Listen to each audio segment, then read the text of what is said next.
to guide you through tonight's Town Hall Forum, which is under the theme, People, Time, Come. Before we proceed, I'd like to extend a heartfelt gratitude to the organizers. I want to acknowledge our heroes who worked beyond the call of duty to execute this event. So our host, Mayor Donovan Mitchell, Mr. Hopeton McCarthy, Miss Verna Manning, Miss Christine Bell, Dexroy Martin, Miss Shamil Brown, the social media warriors, media personnel, and of course, the General himself, Dr. Dayton Campbell, for his steady hands. I see some familiar faces in the audience tonight. I see our mayor from Kingston, Councillor Swaby, Mayor of Kingston, is here with us tonight. Nice to have you. I see our former mayor of Manchester, Miss Brenda Ramsey, who is in our audience tonight. I see Mr. Winsworth Skeffrey in the audience, and Mrs. Carleen Thompson also in the audience. Mrs. Carleen Thompson, my friend and colleague and constituency secretary for Central Manchester. I see Mr. and Mrs. Tony Freckleton in the audience as well, and our councillors for Manchester. Please stand and be recognized. Give them a round of applause. Hardworking Central Manchester, South Manchester, Northwest Manchester, and Central Manchester. And Northeast Manchester. I'm saying Central twice because maybe, is it 4 out of 4, Mayor? I'm just checking. Now, the People's National Party is firmly committed to transforming Jamaica into the ideal place to live, work, do business, invest, raise families, and retire. Indeed, we're in Manchester. In pursuit of this overarching goal,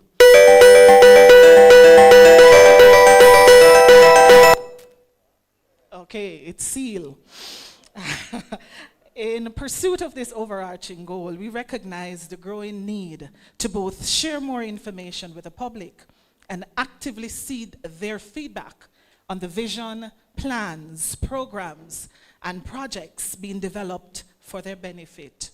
To address this gap, it is essential to establish and promote participatory forums such as this one that foster meaningful interaction between citizens and policymakers. The next People's National Party government intends to be inclusive in our approach to governance and commits to ensuring the ensuing terms in government is a partnership with the Jamaican people as we travel the path to development together.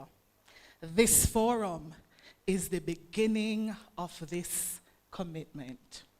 Now, our esteemed presenters for tonight, we're getting into the big leagues. The Constitution boss, the People's Defender, Mr. Mark Jefferson Golding, Member of Parliament, President of the People's National Party, and leader of the opposition of Jamaica.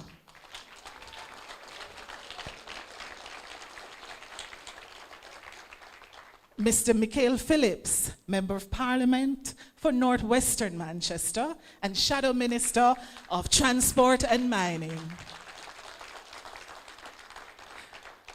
Mr. Julian Robinson, my friend, the money man. I'm not setting you up. Member of Parliament, Shadow Minister of Finance and the Public Service. And because there's one general in town, Dr. Dayton Campbell, General Secretary, Shadow Minister of Agriculture, Fisheries and Rural Development. Without further ado, we pause to recognize the Lord's presence with us this evening, and we invite Reverend Dr. Paul Blake Jr., who is the Senior Pastor of Grace Community Fellowship in Harmons, who will lead us in prayer.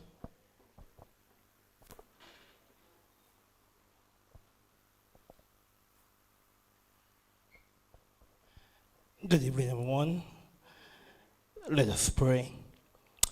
Sovereign and everlasting God, creator of the heavens and the earth, the God who plants nations like seed and watches over them like a gardener, tends to his field. We gather tonight beneath the convoy of your presence, acknowledging you as the source of wisdom, justice, and the hope of the people. Lord, as we gather tonight, we thank you for Jamaica, our beloved land, lush in beauty, rich in heritage, and resilient in spirit. Thank you for the gifts of our hills and our plains, and our rivers and bauxite, our farmers and workers, our dreamers and planters. We declare that this land is yours, and we are stewards of it to flourish. Tonight, O God, as the People's National Party gathers to cast vision, to speak of plans for agriculture and rural development, of transportation, mining, finance, and the holistic renewal of this nation, we invoke your presence. May this forum not be driven by ambition, but by your service. May words spoken not be of self-promotion, but of people-centered transformation. Let every utterance be filtered through the lens of justice, compassion, and truth.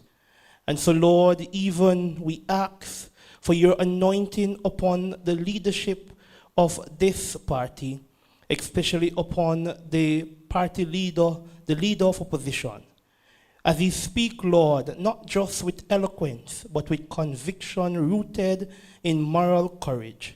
May the vision cast, O God, not merely aim for power, but for the empowerment of the least, the lifting up of the poor, and the restoring of what has been broken. Grant, O Lord, that tonight's gathering will not only inform minds, but ignite hope. May it stir consciences, mobilize communities, and signal a new day for our people. For unless you build the house, those who build in vain.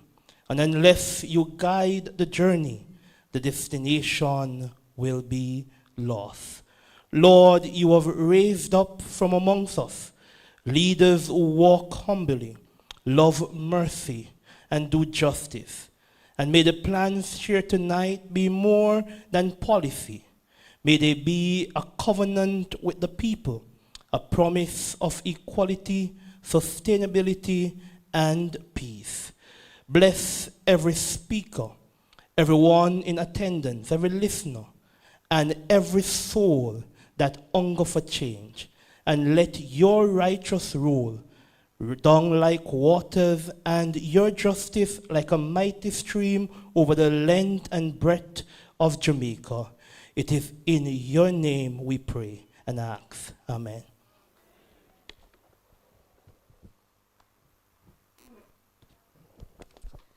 Thank you, Dr. Reverend Blake, for blessing us with prayer. It is also fitting that we hand over to another member of the clergy, or host, to do the official welcome for this evening, Bishop, His Worship, Councillor Donovan Mitchell, Mayor of Mandeville, Councillor of Royal Flat Division, and Member of Parliament in waiting for Central Manchester.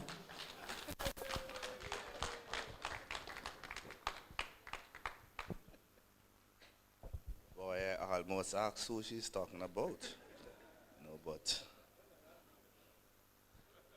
Bryce is here, right? I hear his voice. I begin by extending a warm and special welcome to our party president, Mark Golding, Jamaica's next Prime Minister. Dr. Dayton Campbell, spokesman on agriculture and rural development. Julian Robinson, spokesman on finance and the public service. And Michael Phillips, spokesman on transportation and mining, who are our speakers tonight. but it would be remiss of me not to look in the crowd and I see Peter Bunting, the candidate for South Manchester. I'm looking. Valwint, where are you? Oh, you just come in. He's a candidate for Northeast Manchester. And you know, MP Phillips is still the candidate for Northwest Manchester. And they say you must not blow your old trumpet, but when the next elections are called, you know who will be at Central Manchester.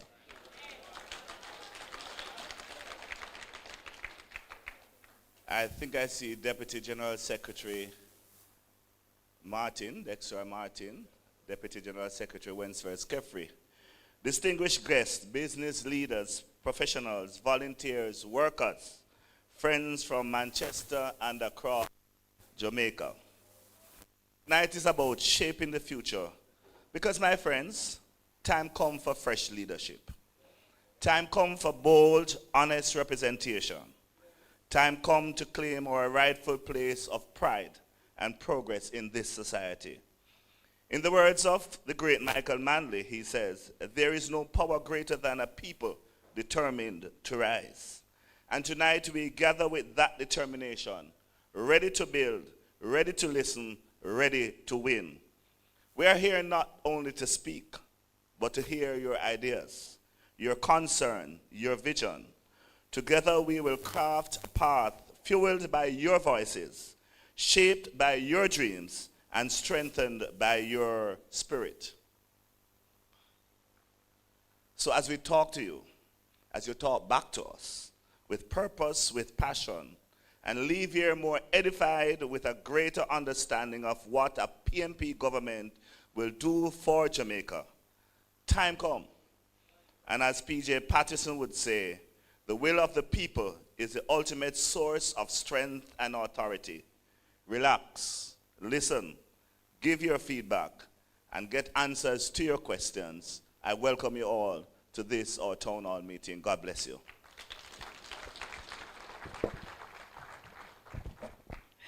Thank you, Mayor. Donovan, I want on one hand, no, Mayor, too quick. I want you on one hand to tell the audience how many children you have. Okay, let's move on.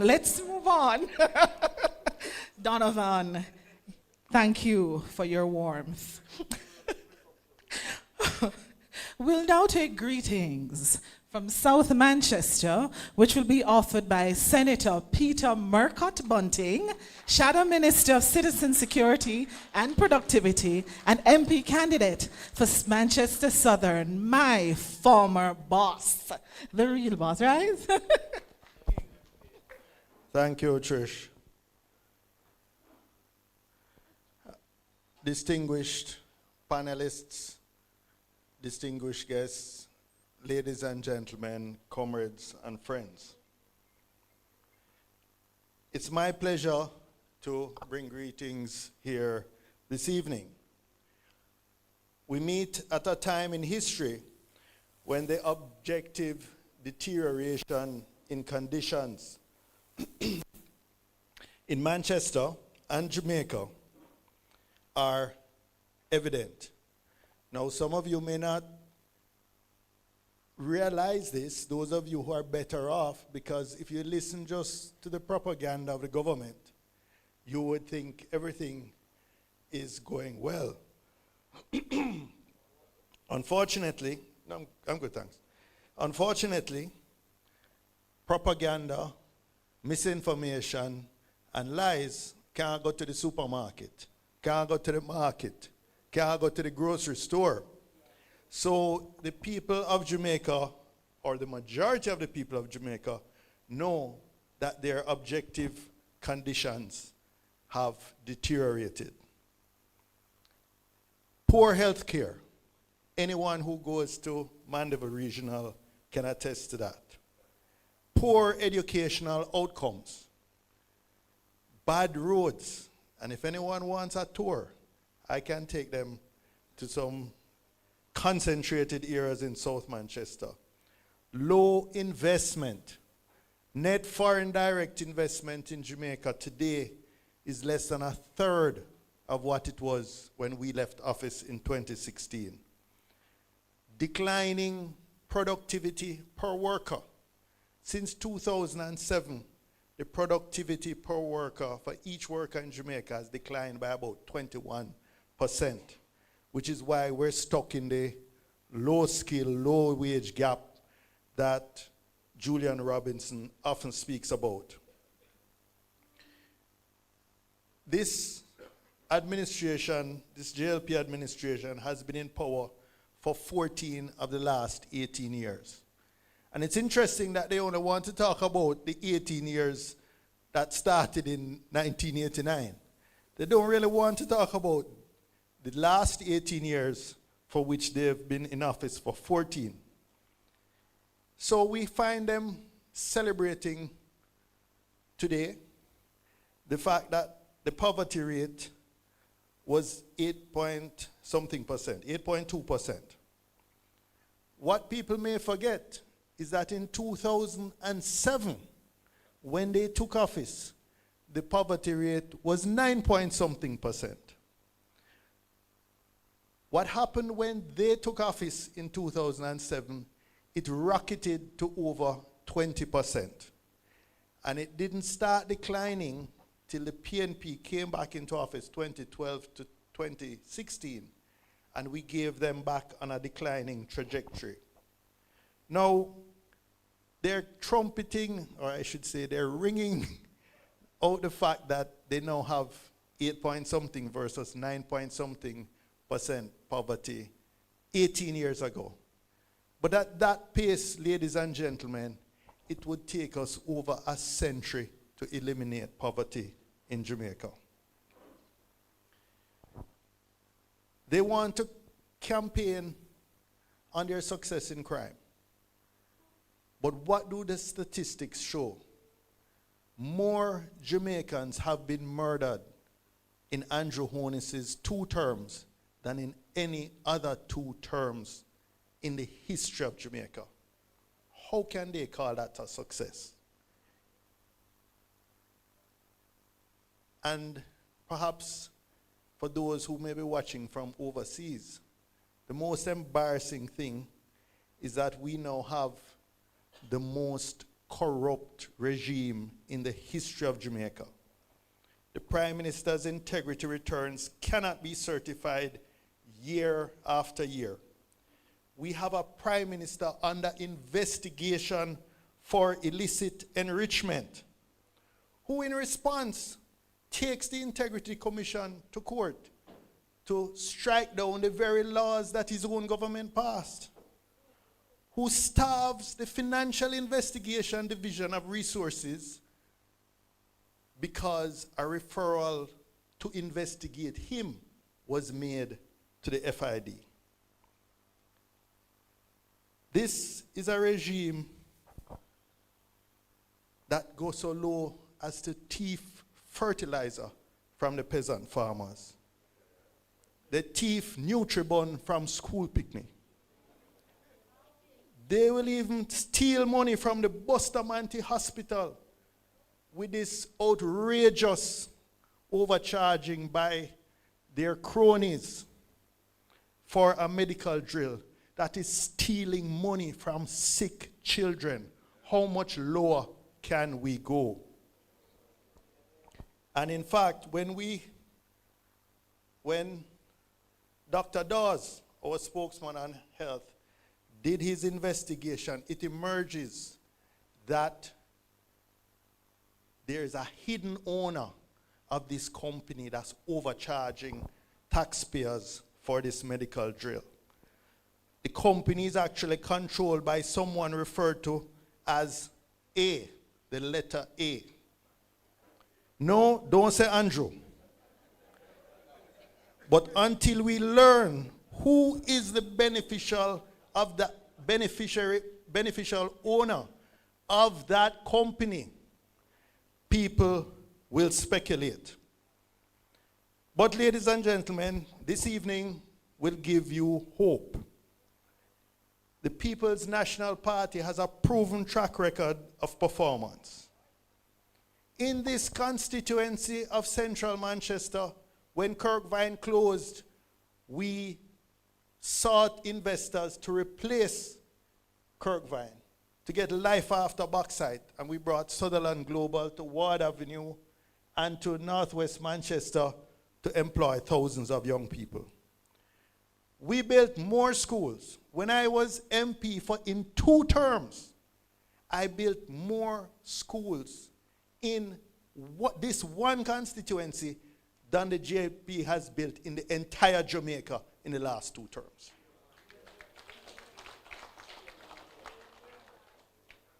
So tonight you will hear from a team of proven performers, led by a man with clean hands and a pure heart. Someone I've known since he was in first form. He's been my friend, my business partner for 3 decades, and parliamentary colleague for nearly 2 decades. A man destined to be amongst the finest prime ministers this country has ever seen. I invite you this evening to listen carefully to our distinguished panel of presenters and to make notes of your questions, because you will hear of a powerful policy platform that is going to make Jamaica, indeed, Tricia, as you said, finally the place to live, work, raise family, and do business. Ladies and gentlemen, I invite you to listen to the policy platform of the team that will make Jamaica better. Thank you. Thank you, Senator Bunting, for offering greetings from our sister constituency, South Manchester. Our presentations. It is now time, ladies and gentlemen, to hear from the leadership of the People's National Party. Tonight, our presentations will allow for proper information dissemination by our legislative and policy power brokers about plans and projects that are geared towards achieving the developmental objectives in line with the current vision to make Jamaica the place to live, work, invest, raise families, and retire. We will begin, with Prime Minister in Waiting. I said that. The People's Defender, Mr. Mark Jefferson Golding, President of the People's National Party and leader of the opposition of Jamaica.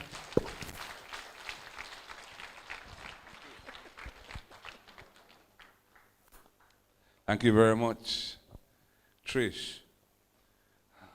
Colleagues on the platform,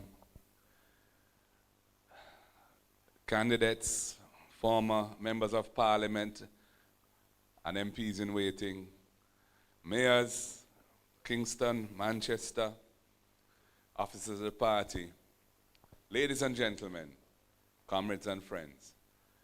It's wonderful to be here in Manchester this evening, and this is the second in our series of town halls, as we call them, which are opportunities really for the People's National Party to demonstrate in practice what we mean by participatory democracy and consultation.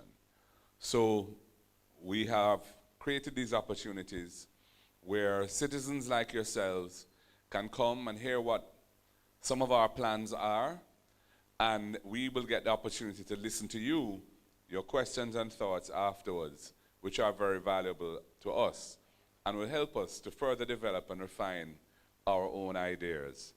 And this is really how democracy is enriched. Democracy is not just about elections every 5 years, but it's about engaging with people on the issues of national concern or local concern so that the input of the people, their concerns and their thoughts and their solutions can be brought into account in developing policy and programs which will ultimately be rolled out for their benefit. I am going to talk on a few matters tonight, and you'll be hearing from my three colleagues on some other portfolio areas as well. And I wanted to say something about education, because we are in a situation in Jamaica where, as Peter Bunting has said, low productivity is a problem, and the productivity of our workforce has been in decline for many years. And in fact, since 2007, we've heard that the output per worker has fallen by 21%.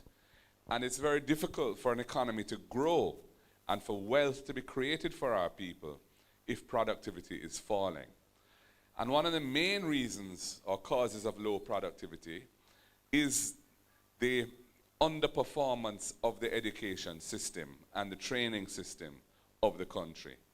And we know from various studies that the situation that Jamaica finds itself in now is one where at the primary school level, over 30% of our primary school students who leave primary school to enter secondary school cannot read and write, cannot do simple, basic arithmetic, and cannot understand passages written in plain English.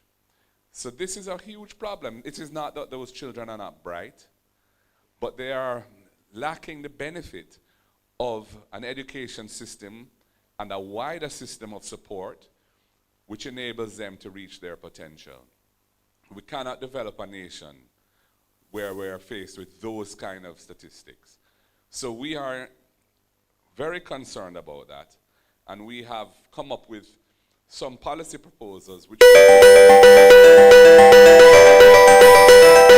for example, we know that investment in early childhood development is a critical element in this, and we intend to look at that very carefully to ensure that basic schools are strengthened and that, if necessary, more of them will become infant schools, where the state has a much more critical role in the life of those schools, so that when children are entering the primary school system, there is a better chance that they are ready for the curriculum of primary school. And we know at primary school and secondary school, absenteeism is a big problem. And if you're suffering from learning loss because you're not attending school 5 days a week, that really adds up and creates a deficit in your ability to handle the work and learn what you're supposed to be learning. One of the major causes of absenteeism is the cost to many parents of providing lunch money to their children. And we have said this is unacceptable.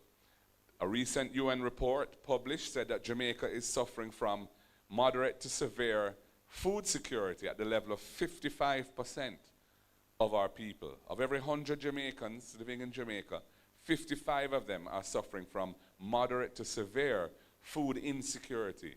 That means they're not getting the nutrition they need. They're either not eating the necessary number of meals, or what they're eating is not healthy food.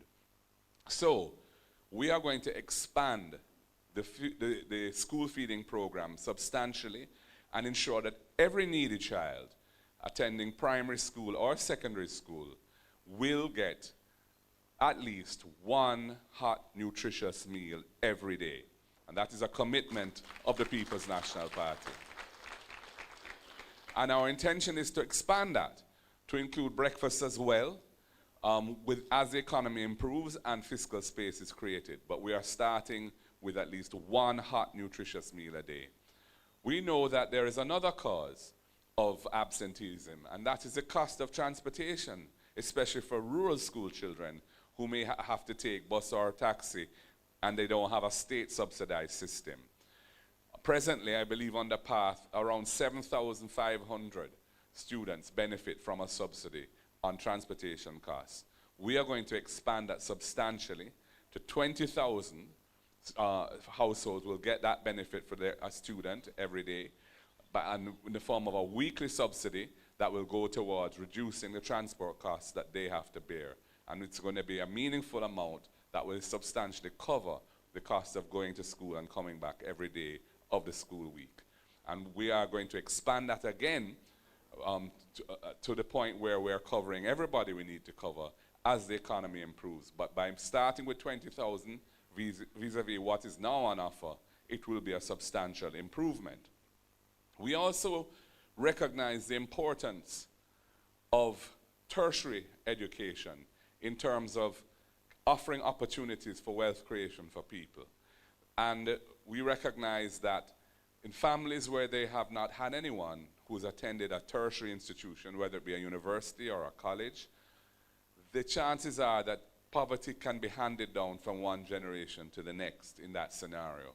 So we have come up with the First in Family program, which is a scholarship that the state will provide to any child or any student who qualifies for a tertiary institution, whether it be a university or a college, if they are from a household where there has never been a university tertiary graduate before. So if you're going to be the first person from your family to attend university or college, you'll get a full scholarship from the government. And we think this is going to be transformational for those families, because the student who gets that benefit will no doubt enter the job market with the benefit of that and will be in a position to help their siblings also step up the ladder. And so we see this as a transformational measure in terms of getting people out of the trap of poverty. For Student Loan Bureau, we have a special mix of ideas that we intend to implement. Right now, we know that for many students, especially from low-income houses, there's a lot of concern about borrowing to invest in their education. Because if they end up not getting the job that they were hoping for, and they struggle with the loan payments, what has been happening is that the Student Loan Bureau has been outsourcing to debt collectors to collect on these loans, and they end up sometimes having their name in the newspaper. In your payments, we are going to offer you an amnesty, and we're going to waive all past penalties and arrears interest and allow you to bring your loan current, the principal of it, and continue to be on the track from there. But more importantly, going forward, we are going to cap your monthly payments under your loan at a percentage of your actual income, a manageable percentage of your actual income, so that you know that your loan payments, whatever your job may be, will be something that you can manage without having to eat up most of what you're earning to service your loan. And furthermore, if you fall into a period of difficulty, whether it be unemployment, for example, we will allow those payments to be suspended, and for that period until you get back on your feet, and the payments which you have missed will be tacked onto the back end of the loan without penalties or interest, extra interest on that. So this is something what will encourage young people to invest in their education, because the terms of the loan will be designed to make it as user-friendly and borrower-friendly as possible. We are also committed to taking all taxes off of laptops and tablets for students and teachers so that devices are more affordable. And we also want to provide additional support for students with special needs, which is a growing area and an area which is grossly underserved. We need to really put more resources in that area so that the diagnostic tests can be done and we can find out what difficulties there are early and put them on the appropriate pathway to dealing with their condition. So the school feeding program that we have come up with, we're calling it EASE, and the subsidy for rural transportation for students, we're calling that the RIDE program. I'm going to say something about healthcare. And you know, we know that the situation with healthcare in the country is very troubling. In fact, it has reached a point where it's really hurting the economy of the country, because we may be aware that last year, early last year, January, February, the US issued a travel advisory about visiting Jamaica. And for the first time, it wasn't just crime and violence, which has been something they have been focused on for many years, but this time they added worries about the state of the healthcare system and the ability to get access to proper healthcare if you have an accident or fall ill when visiting Jamaica. So healthcare has real economic implications for the country, because since that advisory, the number of visitors coming to Jamaica has been falling, and the revenues of the hotels have been falling. So it's impacting our foreign exchange earnings and the profitability of our hotel sector.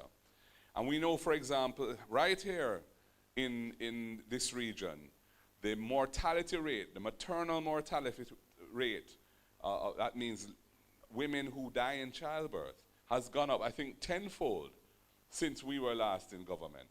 And this is something which has not been sufficiently explained as to why this has been happening. And it's been happening under the watch of this government. So we are looking at the issue of healthcare and saying, how can we improve the system? And we know that Jamaica has a real challenge with some non-communicable diseases, in particular cancer, diabetes, which is sugar, and hypertension, which is pressure. And the problem we're having is that many people are not being screened for this. So they have it and they don't know. And we are going to be really focusing on screening our population for these major illnesses so that we can catch them early.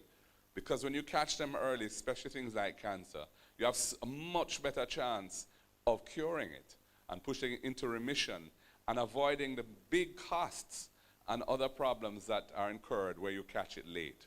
So screening, a national screening program, is going to be a major plank of our approach to healthcare. We intend to also focus on the key facilities that would allow people's interactions with the public health system to be much more pleasant. So we know, for example, that we have numerous operating theaters in Jamaica that are not presently operative because of various minor, relatively minor problems. There's a mold problem at KPH, which knocked out many of the operating theaters there. And we know Anato Bay Hospital was without an operating theater recently. I don't know what the current situation is. So we are going to refurbish the major operating theaters in each parish, and we're going to have diagnostic equipment in each of the major facilities so that you can come here and come to whichever parish facility you choose, and you will be able to have your condition properly diagnosed, rather than all of these things having to be outsourced to private providers because the equipment is not being maintained in the public health system. We also want to roll out a system of urgent care centers to ease pressure on the major hospitals when it comes to accident and emergency.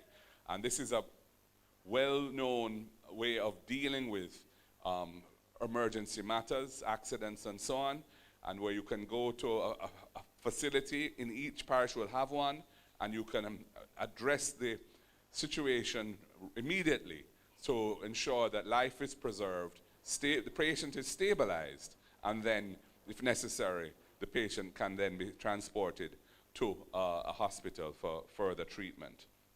And of course, we need to support our medical professionals to encourage them to stay here in Jamaica and not migrate. So we're going to be looking at a variety of ways in which we can support our doctors and our nurses and others, whether it be training opportunities, whether it be housing opportunities, and of course, their remuneration. We're going to be looking at how we can address that as well. And preventive maintenance has to be a real priority for any government going forward. We have so much equipment in the country, medical equipment, which is not working because it has not been properly maintained. Hospital equipment and the other infrastructure such as air conditioning units and elevators and so on.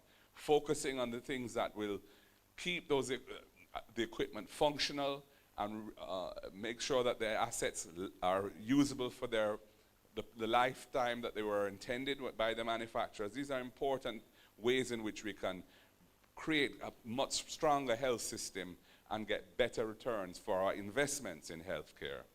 So these are some of the ideas we have in the healthcare area, and we want to ensure that when our citizens go to a public health facility, there are conditions that meet them, and the way in which they, the experience that they have is one that is not going to undermine their dignity and their confidence in the system. We have a situation currently where too often our people go to a public health system and they can't be admitted because there isn't a bed. They end up having to spend hours or days sitting on a bench or in a wheelchair in a corridor and so on, and many of them don't even survive that indignity, and we are committed to improving that situation. I'm going to say something about housing. And housing is very important because we're faced with a situation here in Jamaica today where there's a huge unfulfilled demand for affordable housing in the country. We have had real estate development over the last 10 years, but the real estate development that has gone on has really been for the benefit of those who are in a position to afford a house that is upwards of the 20s to 30s to $40 million. And many of our people don't have the wherewithal to access houses at those prices. So we estimate that we can, if we're very serious about it and focused, build 50,000 affordable houses over the next 5 years when we're in government.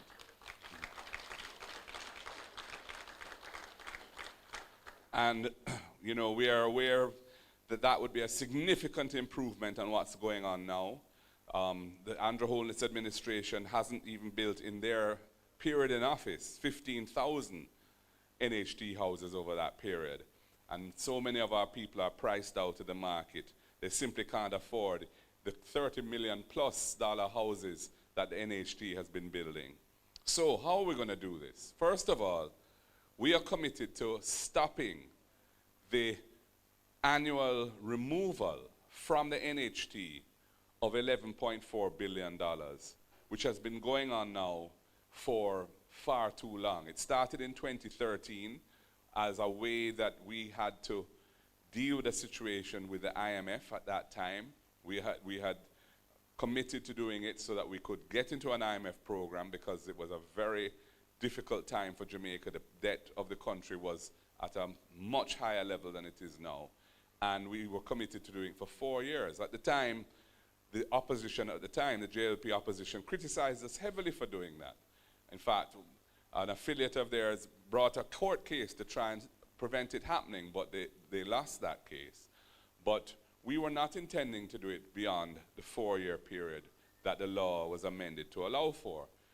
They then came to office in 2016, and soon thereafter amended the law to extend that period for another 4 years, and they did it again for another 4 years after that. So what it means is that in the last 10 years, over $130 billion has been taken out of the National Housing Trust to help fund the budget. So when they talk about no new taxes, one of the ways in which they do that is by depleting the National Housing Trust of its resources. We are committed to putting an end to that because we see the National Housing Trust, which was a critical innovation in the 1970s of Michael Manley, as a way of dealing with the housing shortage for persons who need assistance to get a house. So we are also intending to create a fund within the National Housing Trust with the additional resources that it will have of $1 billion per year, which will go towards paying the deposit for a first-time home buyer. And we're looking really at targeting younger people for this, up to 35 years old, who have been contributors to the fund for up to 2 years, at least 2 years. They will be eligible, if it's their first home they're buying, to draw down under that fund and get a $500,000 grant to help them cover the deposit, which is a major issue for many first-time buyers. We also have come up with an innovation that we call rent to own.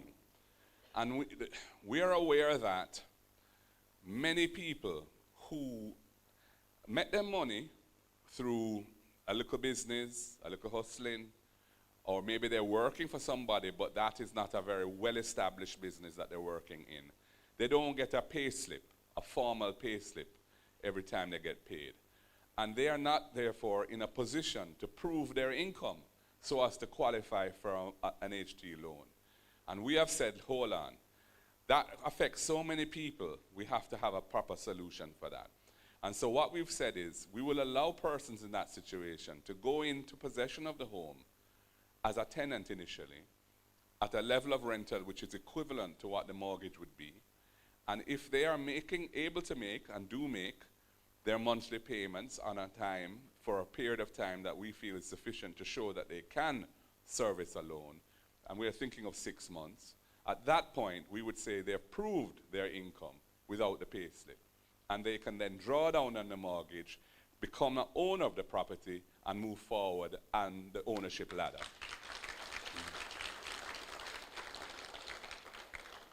We also want to offer how persons who are purchasing a home using NHT funding, we want to offer them an opportunity for a 3-month moratorium after they draw down on the mortgage, because we know that currently they have to start making payments right away. But for many people, when they buy a house, they have other expenses and they need a little time, for example, to furnish the house and so on. So we're going to give a 3-month moratorium period before they start to make their payments. And I think this will be much appreciated by anyone who's drawing down a mortgage to buy a house. And very importantly, because of all the money that has been taken out of the NHT over the years, last 10 years in particular, we are going to identify public lands that are suitable for housing, not arable lands, lands that are suitable for housing. And we're going to make them available to the NHT for development. And when those houses are being built and sold, we will not put the value of the land in the price of the house, so that a buyer can just pay for the house at the cost of the building the house without the land value being part of it. And that will provide a significant saving for the purchase of the house. In some instances, up to $3 million by our estimate. And right here in Manchester, Senator Floyd Morris has assured me that he's been in touch with our MP and MP candidates, and we know that every constituency in this parish will receive at least 500 of these low-income houses over the next 5 years. Yeah. MP Michael Phillips has identified some lands where reclaimed bauxite lands that can be used for agriculture and housing developments in Northwest and others and so on. So we're really looking at the specifics now, and we're not waiting to form government before we get this ready.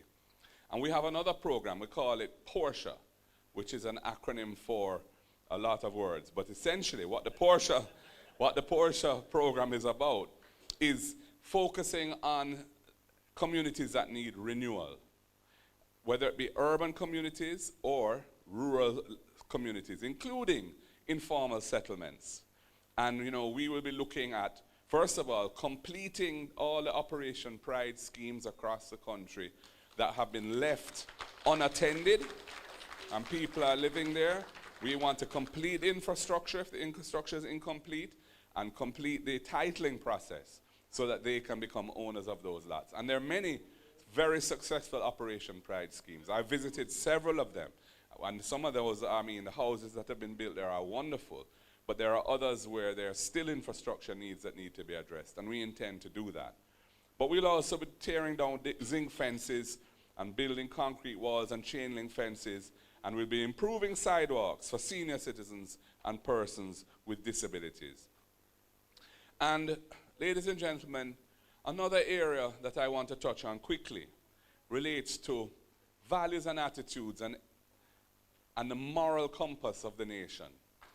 We have seen such a deterioration in that over the years, and it's manifested in some of these horrible things we hear about almost every day in Jamaica. We hear about students, females going missing and killed. We hear about little girls being raped and murdered. We hear about a nurse being beaten up on the public road in a most disgraceful manner. And then we really need to get back to a place where we show each other respect and love. And so I intend to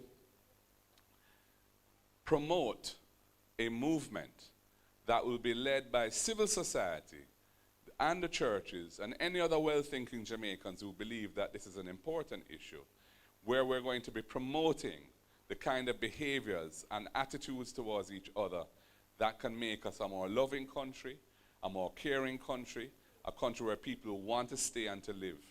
And we believe this is very important, because if we continue down the road that we're on now, you know, we're going to, each of us will be increasingly traumatized by what we come across and hear of the depravities on a daily basis.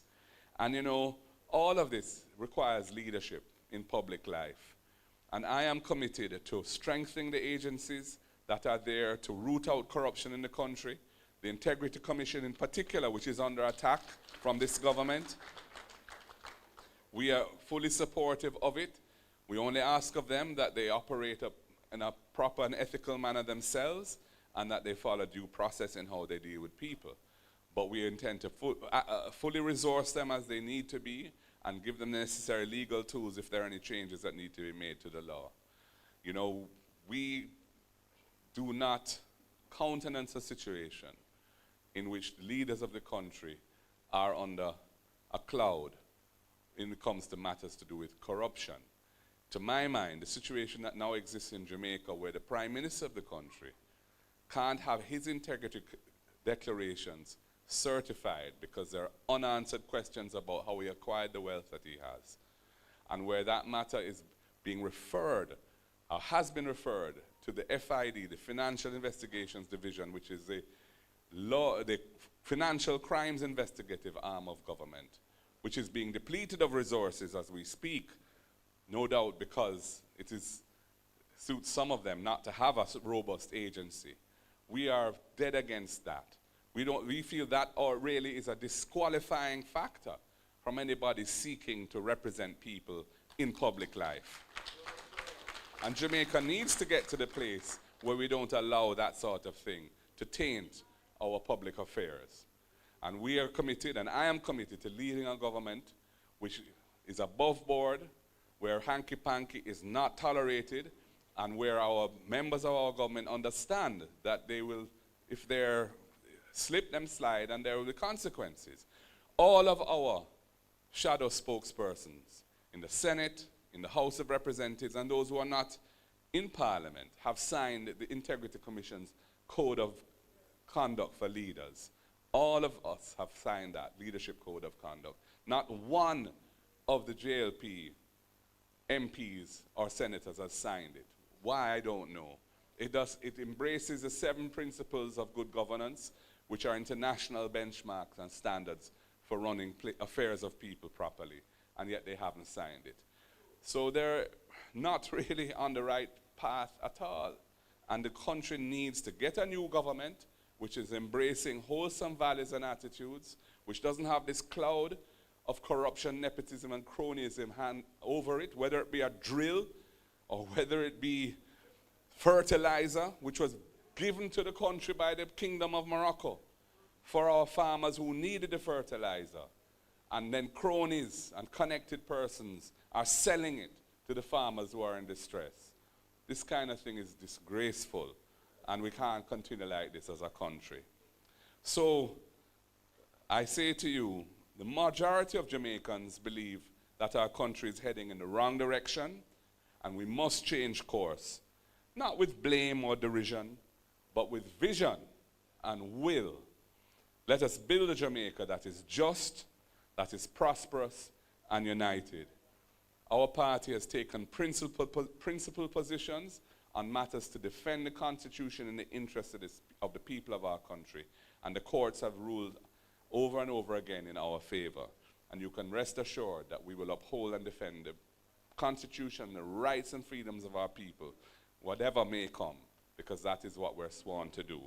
So, ladies and gentlemen, tonight is one stop on a national journey, and you will get the chance to share your voice and your vision. And let's build this country together, a Jamaica where everyone matters and no one is left behind. I thank you.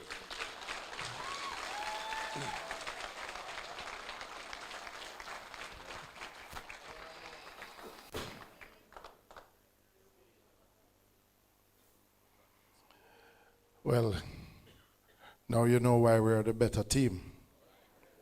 Because we have the better leader.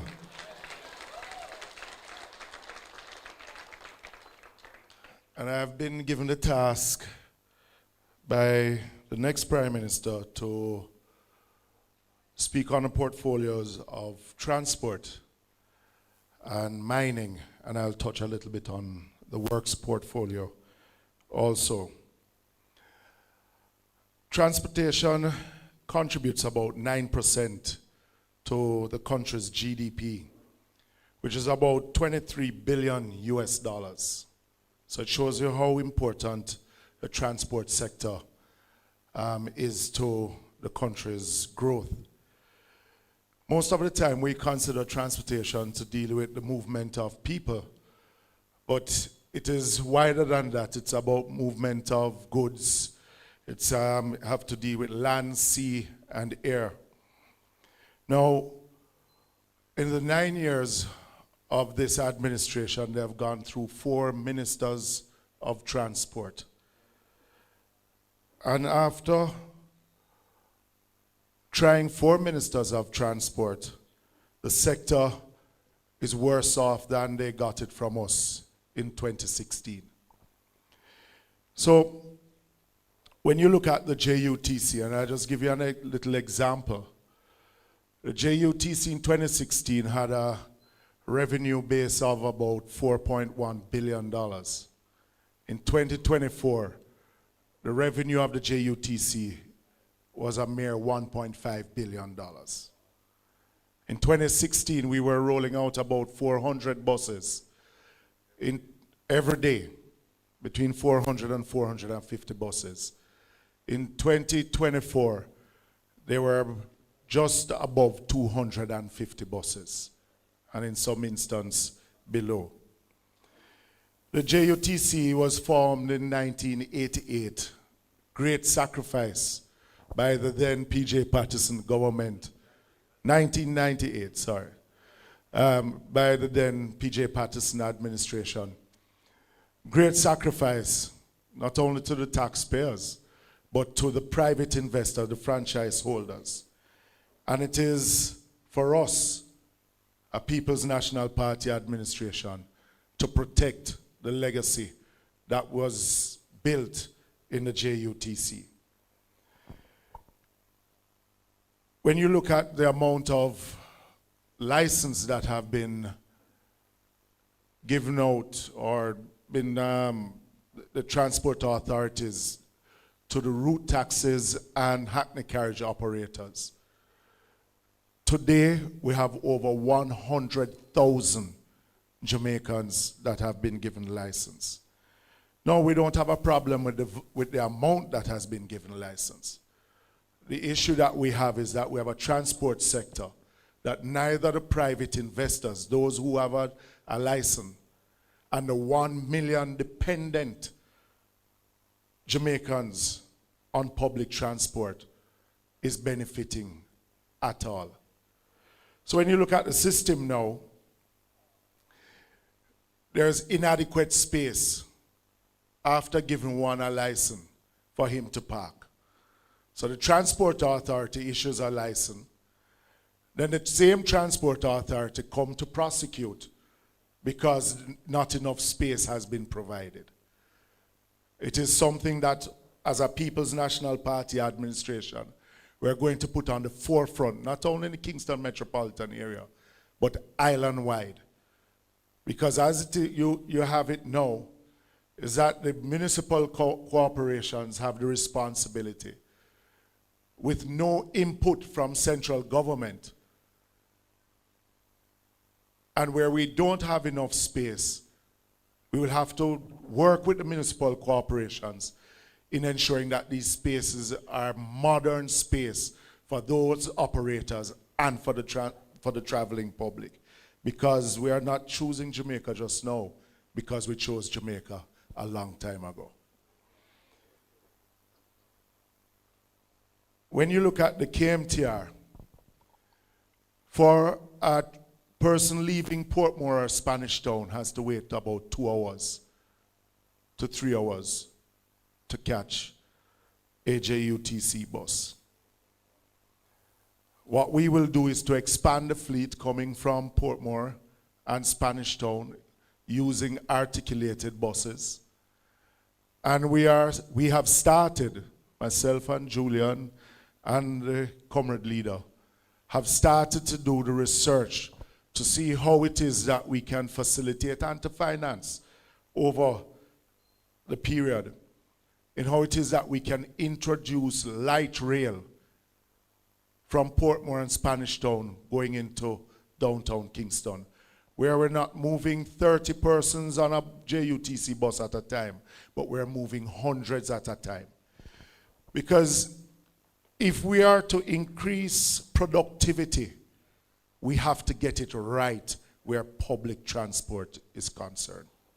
And the People's National Party administration will take the time in getting it right.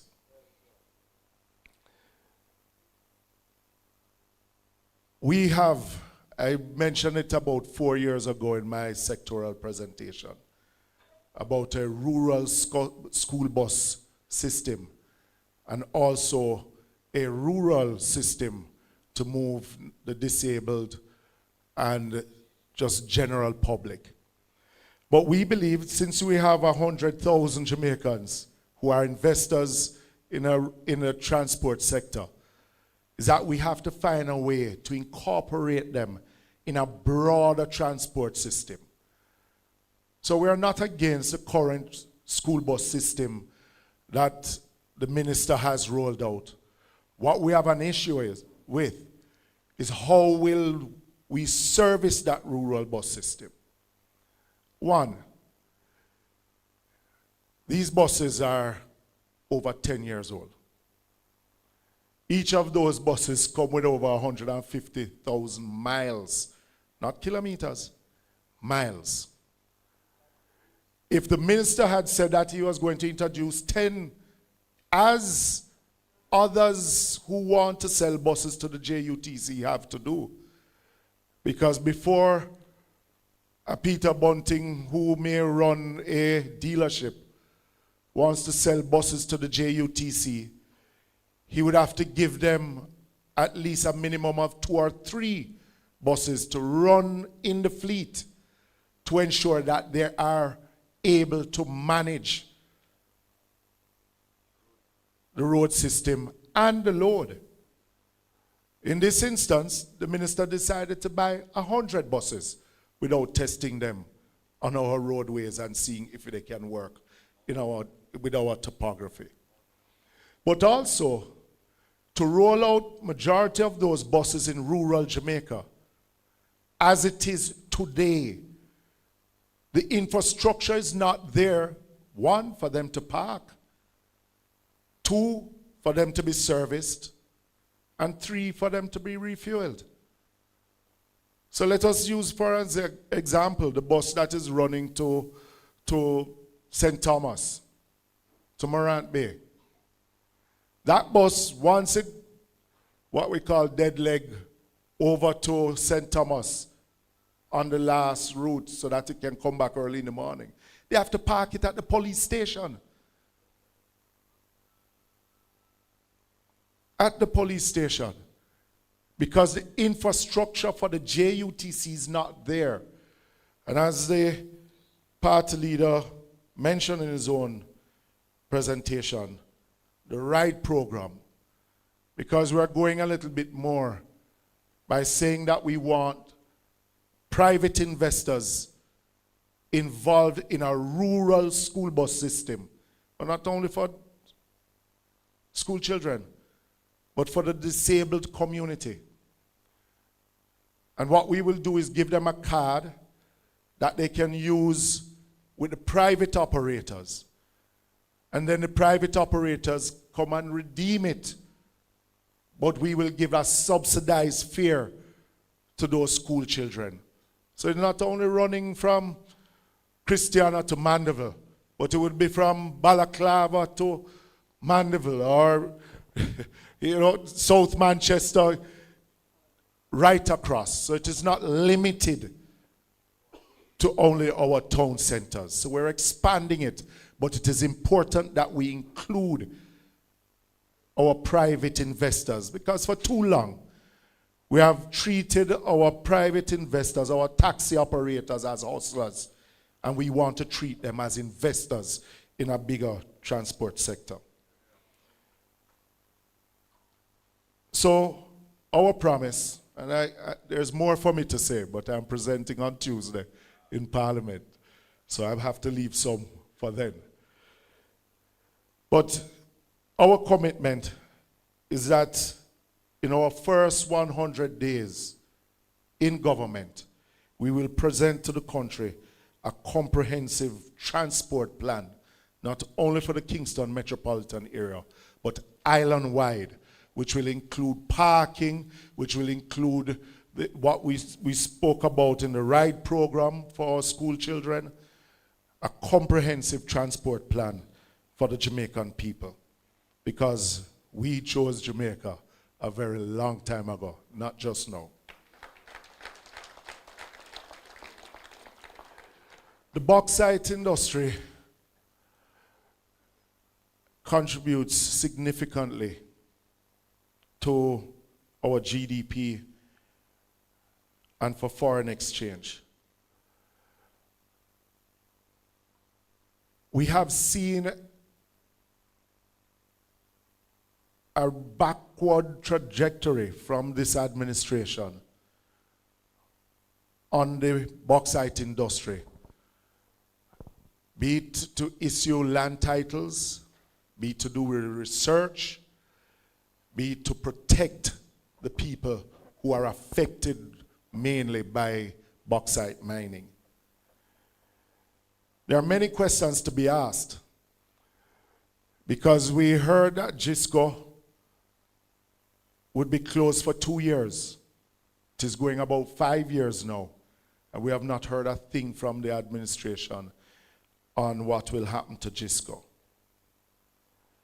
There are many bauxite lands, and I raised it in my last sectoral presentation last year, that bauxite companies have to be held accountable for the reclamation of lands.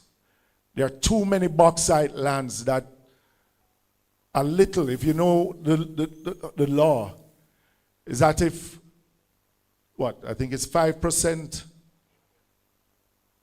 of the bauxite is left on the land, then they don't have to reclaim it. Yes? And many are leaving some on the land because they don't want to spend the money to reclaim. Those lands have to be reclaimed when we get in government and given back to the people of Jamaica.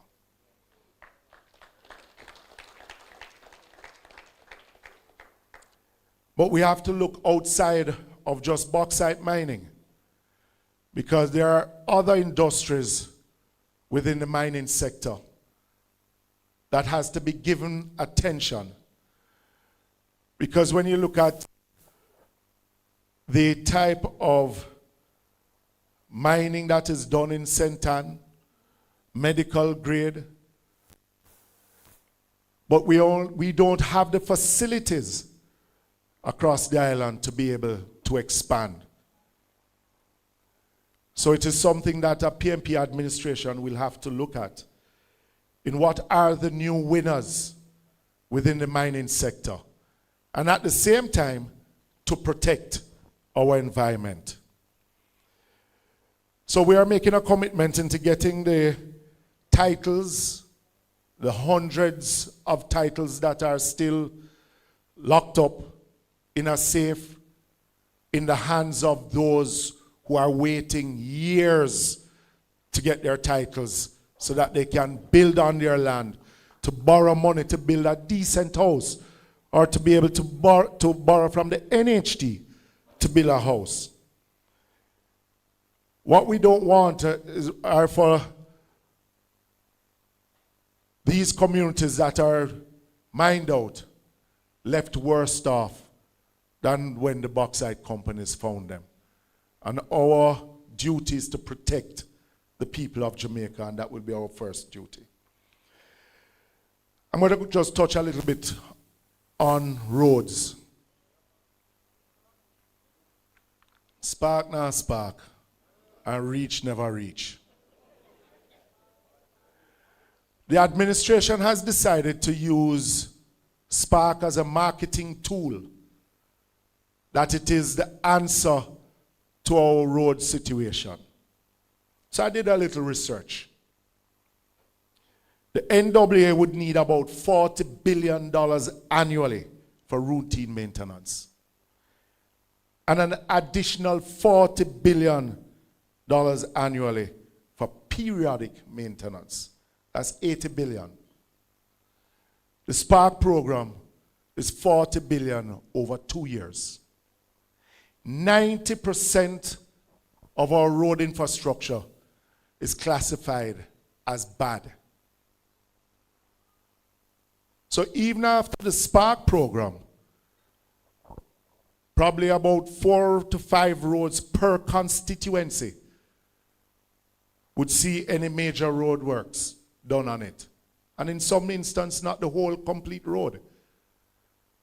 That means the other 100 plus roads in these constituencies right across the island will not even get 1 ounce of asphalt. And I hear the Minister of Works, or the shadow in that ministry, speaking about a one road authority. Let me just say it clearly. A PNP administration sees the importance of the municipal council cooperation in maintaining our road network. But secondly, if you're going to speak about a one road authority, we have to speak about how it is that we're going to fund it first before you even change in coming under one umbrella. And we have said over and over, the only way for us to be able to do justice to the people of Jamaica by having a proper routine maintenance program is that there has to be a dedicated fund, a road maintenance fund that we can draw down to, because we will never, ever be able to finance what is required in maintaining our roads from the central government budget. We have to start thinking differently, and we are willing to think differently when it comes to road maintenance and construction. So we're proposing a quarterly bushing and maintenance program, going back to the Lengthman program, reestablishing the road maintenance fund, and for every road that is constructed, rehabilitated, that it is handed over with a maintenance program from start, not waiting until the road is mashed up, but from start, that does periodical bushing, drain cleaning, and patching. Because we owe it to the Jamaican people to give them more than they are getting right now. So, listen out on Tuesday. I'll be saying more in my sectoral presentation.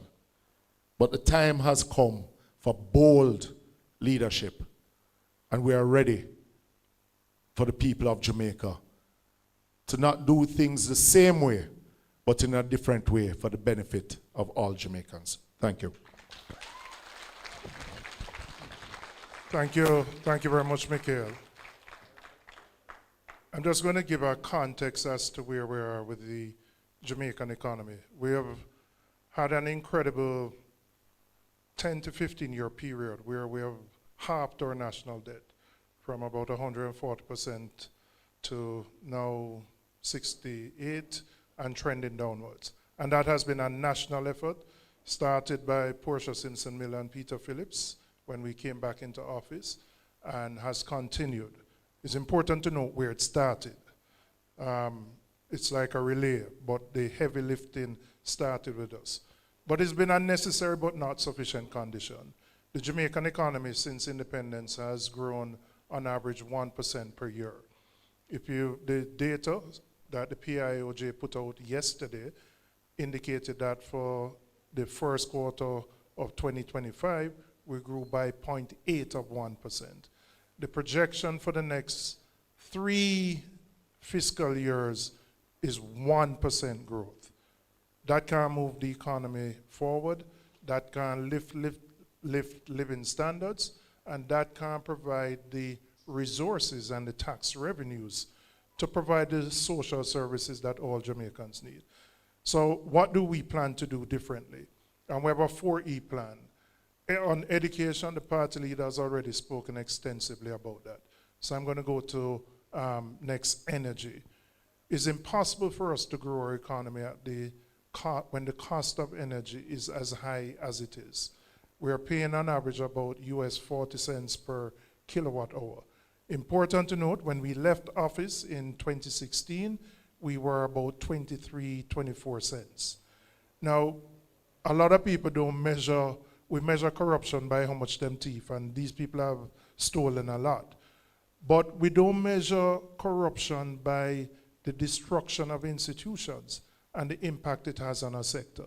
So the reason we have high energy costs is not just, it just happens so. It's because the government has really done very little over the 9-year period to bring down the cost of energy.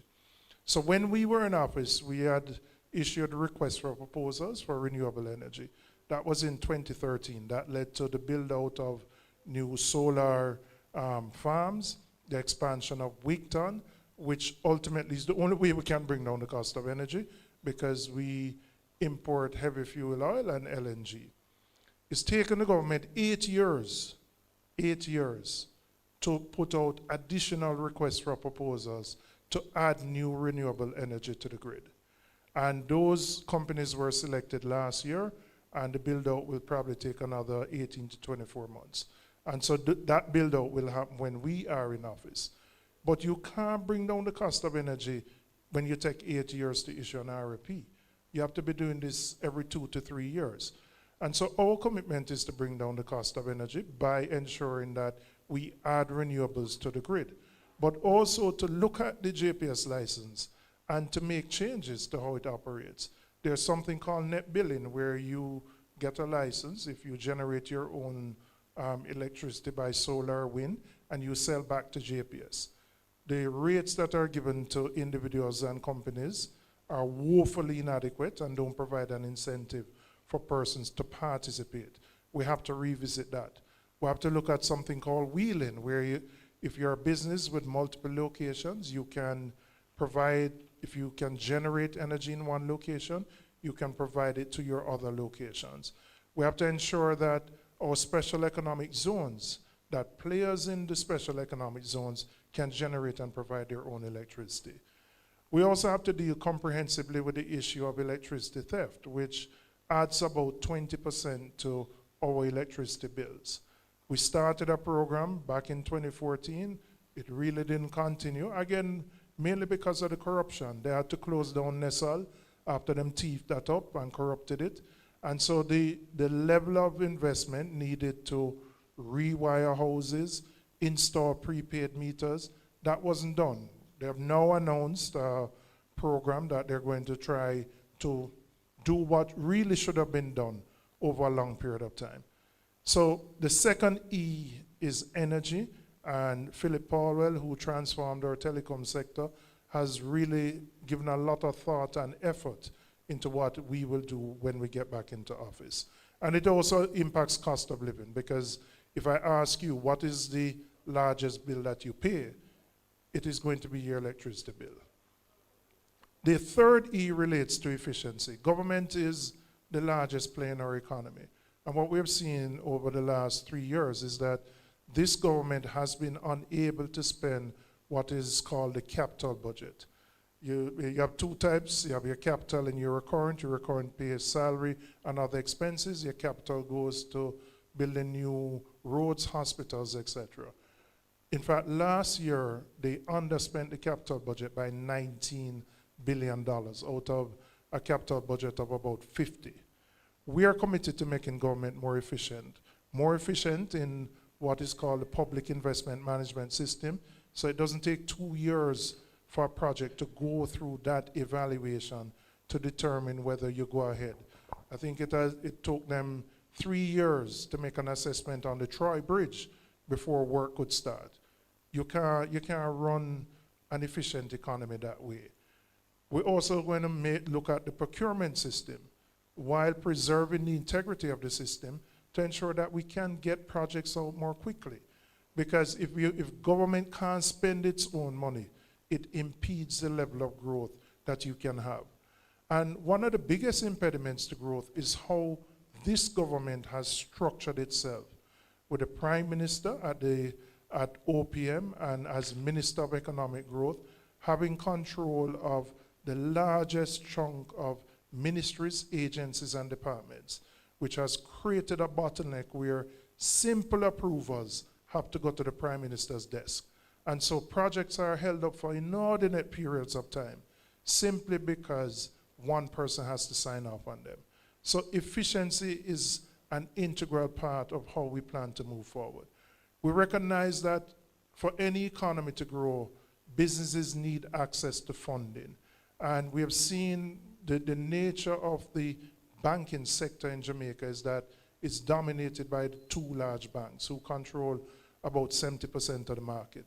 So just 2 days ago, the Bank of Jamaica reduced its interest rates by 25 basis points, which would represent the 5th reduction in the last year and a half. So they have reduced interest rates collectively by about 125 basis points. But there's been no movement from the banks. No movements. Not on your mortgage, not on loan rates. And we can't grow the economy if businesses continue to pay the very high rates for capital. Now, we can plead, we can beg, we can beseech, but government plays a role. The government has access as the single largest player in the economy in terms of the deposits that are held in these institutions.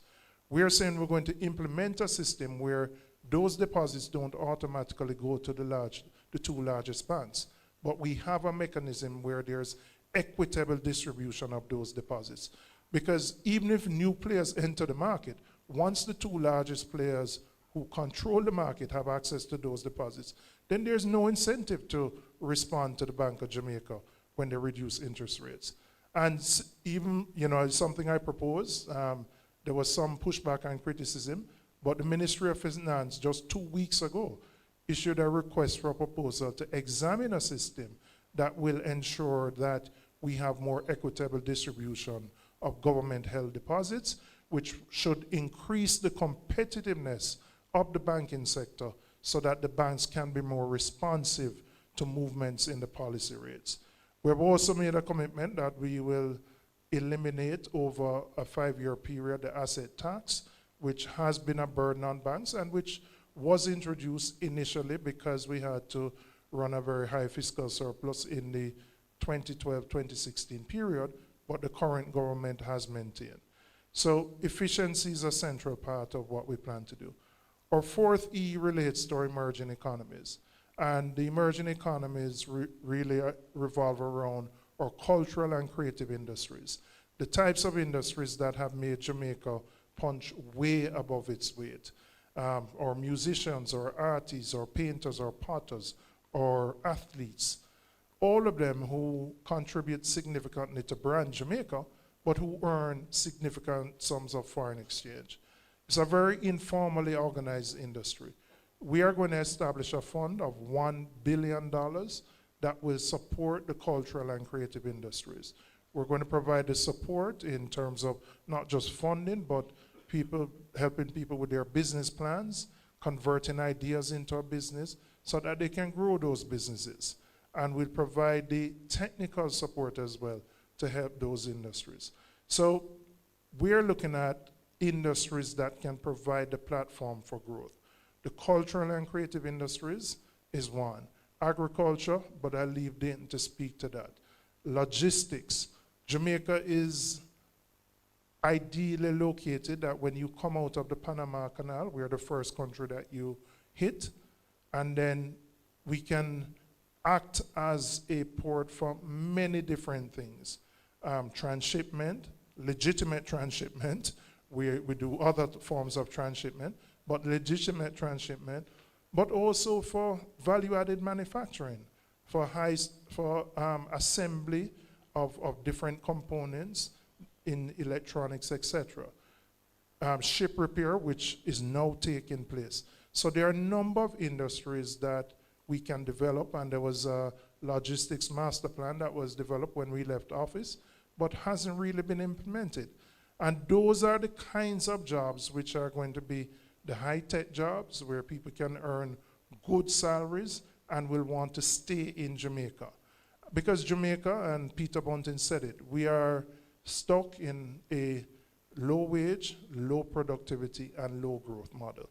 And we will never be able to move out of that unless we tackle the inequities in our education system, which our leader has spoken to, tackle the inefficiencies that structurally exist in the economy, and identify and provide support for those sectors which provide the opportunity for real growth. We are committed to it. We have spent a lot of time looking at what needs to be done once we get into office.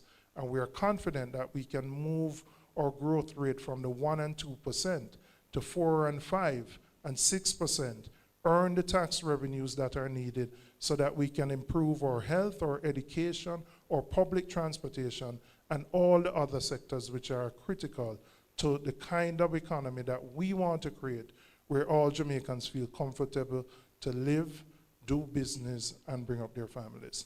Thank you very much.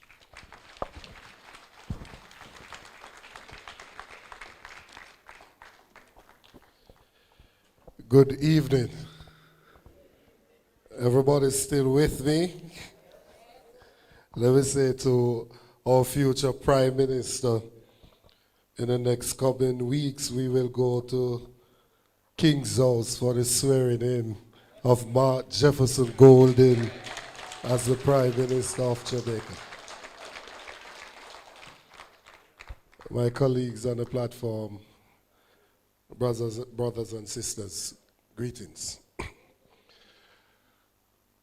Agriculture, the forgotten child in the family. Agriculture is the main employer of labor in Jamaica. Currently, we have 262,000 registered farmers in Jamaica. It is on record the largest employer of labor. And of the economic activities that we do, especially in rural Jamaica, agriculture is responsible for 80% of it. Either people who directly practice in agriculture or people who run the cook shop, they do the different things, but they rely on the produce from the farmers. Agriculture is an important area for us to focus on. And you would have heard the leader earlier when he spoke that one of the first things that we need to do is to stop taking the arable lands in the country and using them for other purpose other than for agriculture. And that is a commitment of a future People's National Party government.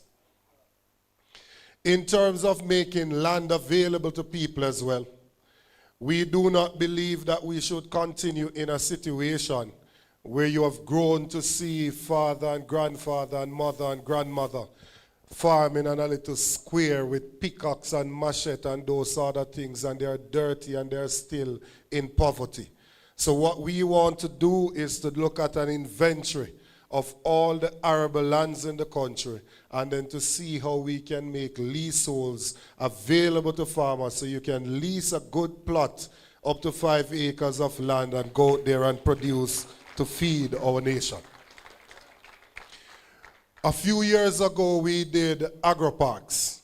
And in Manchester, there's the Duff House agro-park that is here. And when we developed the agro-parks, what we intended from it was to increase local production of some of these items that are produced in the agro-parks. Currently, we have 1,950 hectares of land in the agro-parks, but this government only has 30% of that under production.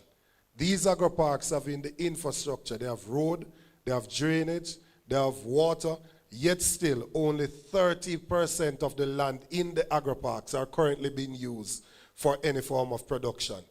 That is the clearest indication that this current administration has no interest in local agriculture.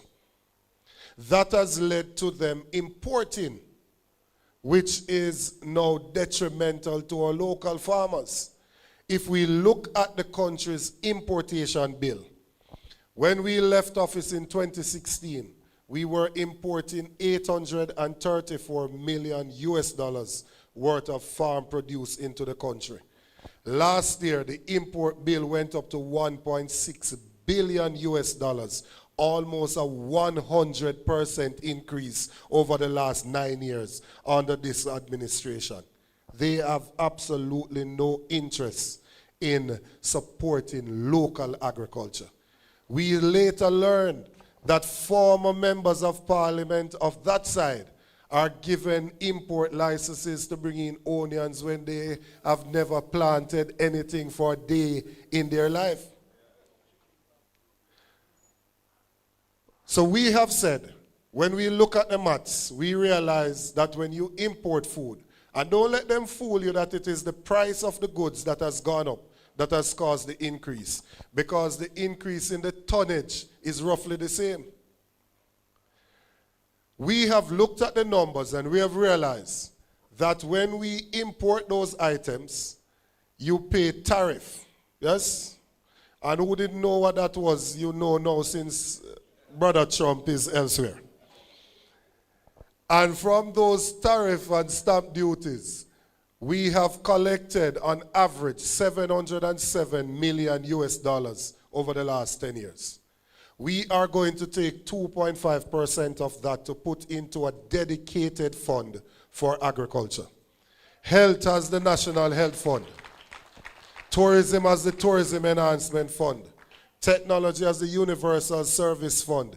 Our farmers will have the Agricultural Development Fund with a specialized fund that is geared towards our farmers.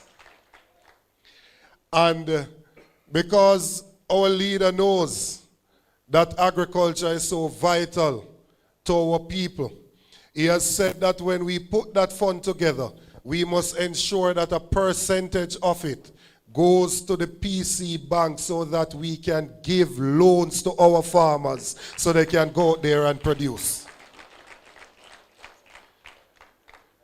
We will also ensure that we protect our farmers against the vagaries of weather.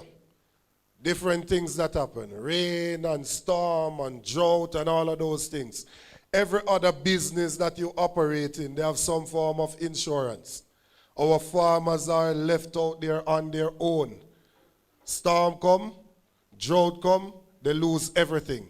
We want to put a percentage of it, which will not be only funded by us. This has to take input as well from the farmers themselves, but to ensure that some insurance is in place so that you do not lose everything, but you can start over should you suffer from any of these disasters.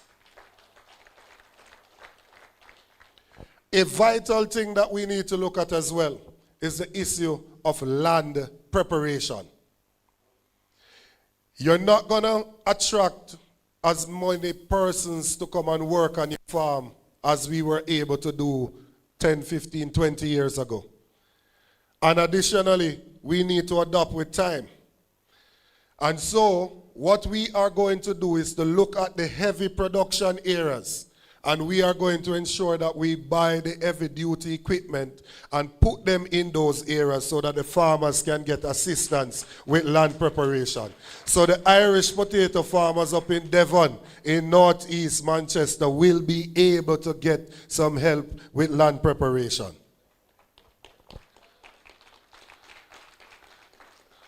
The next issue that we want to look at is the infrastructure. The infrastructure. We are going to put more attention on farm roads.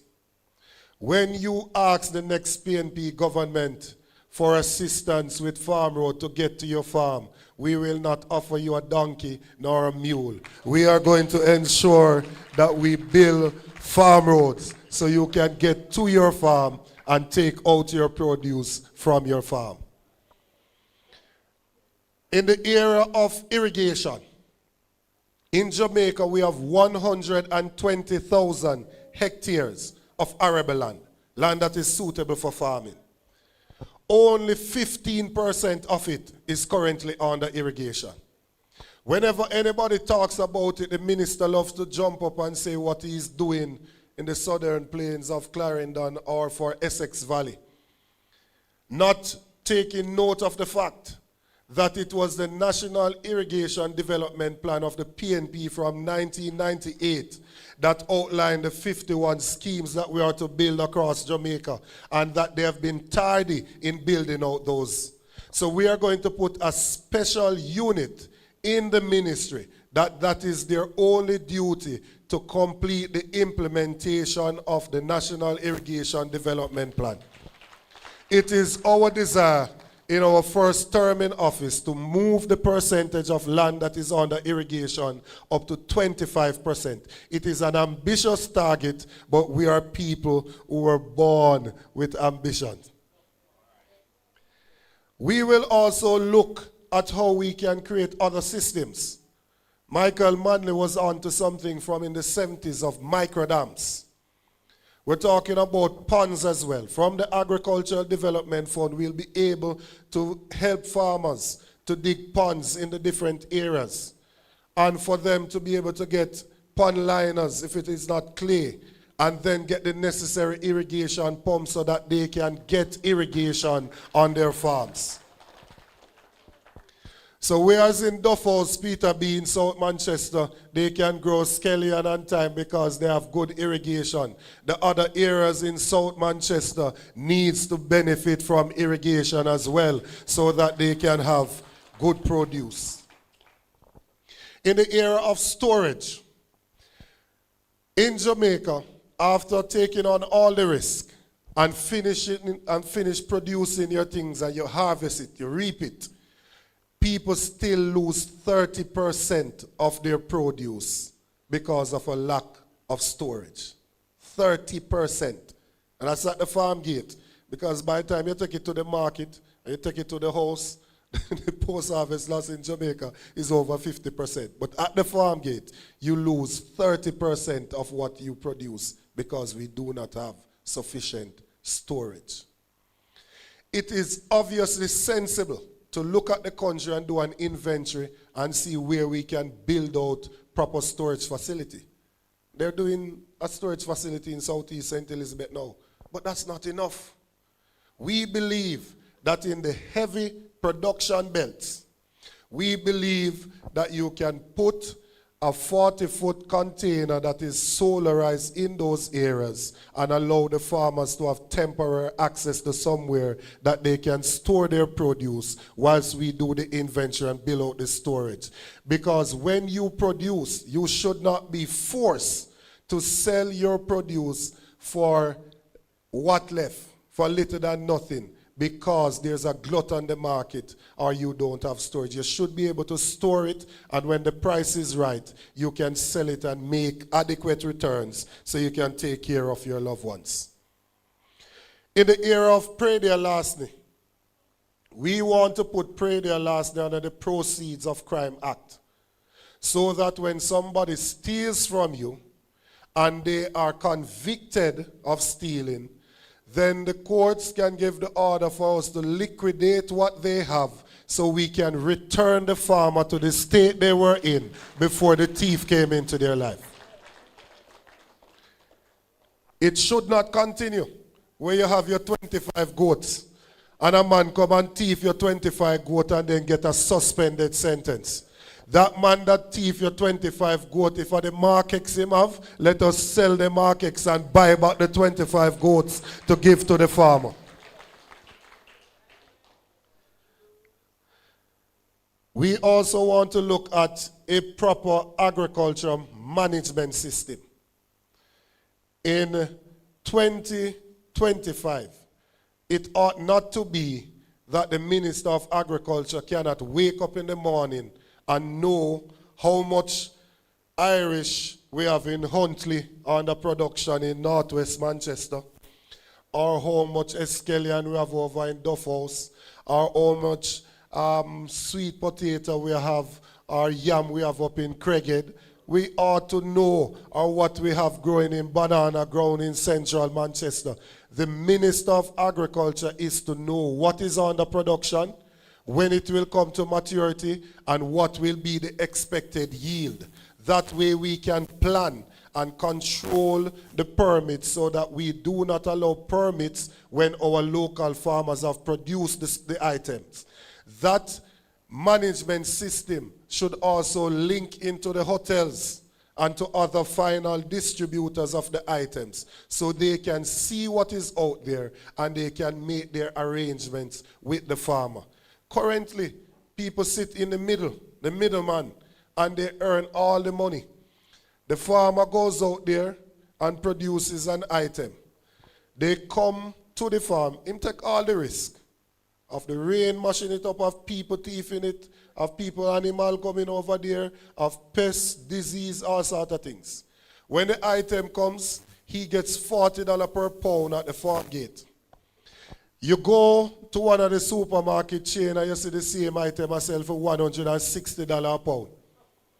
Because somebody came, bought it from you for $40, carried it there and sold it for $100, so they made $60, and then the supermarket sell it for $160, so they're making $60 a pound as well.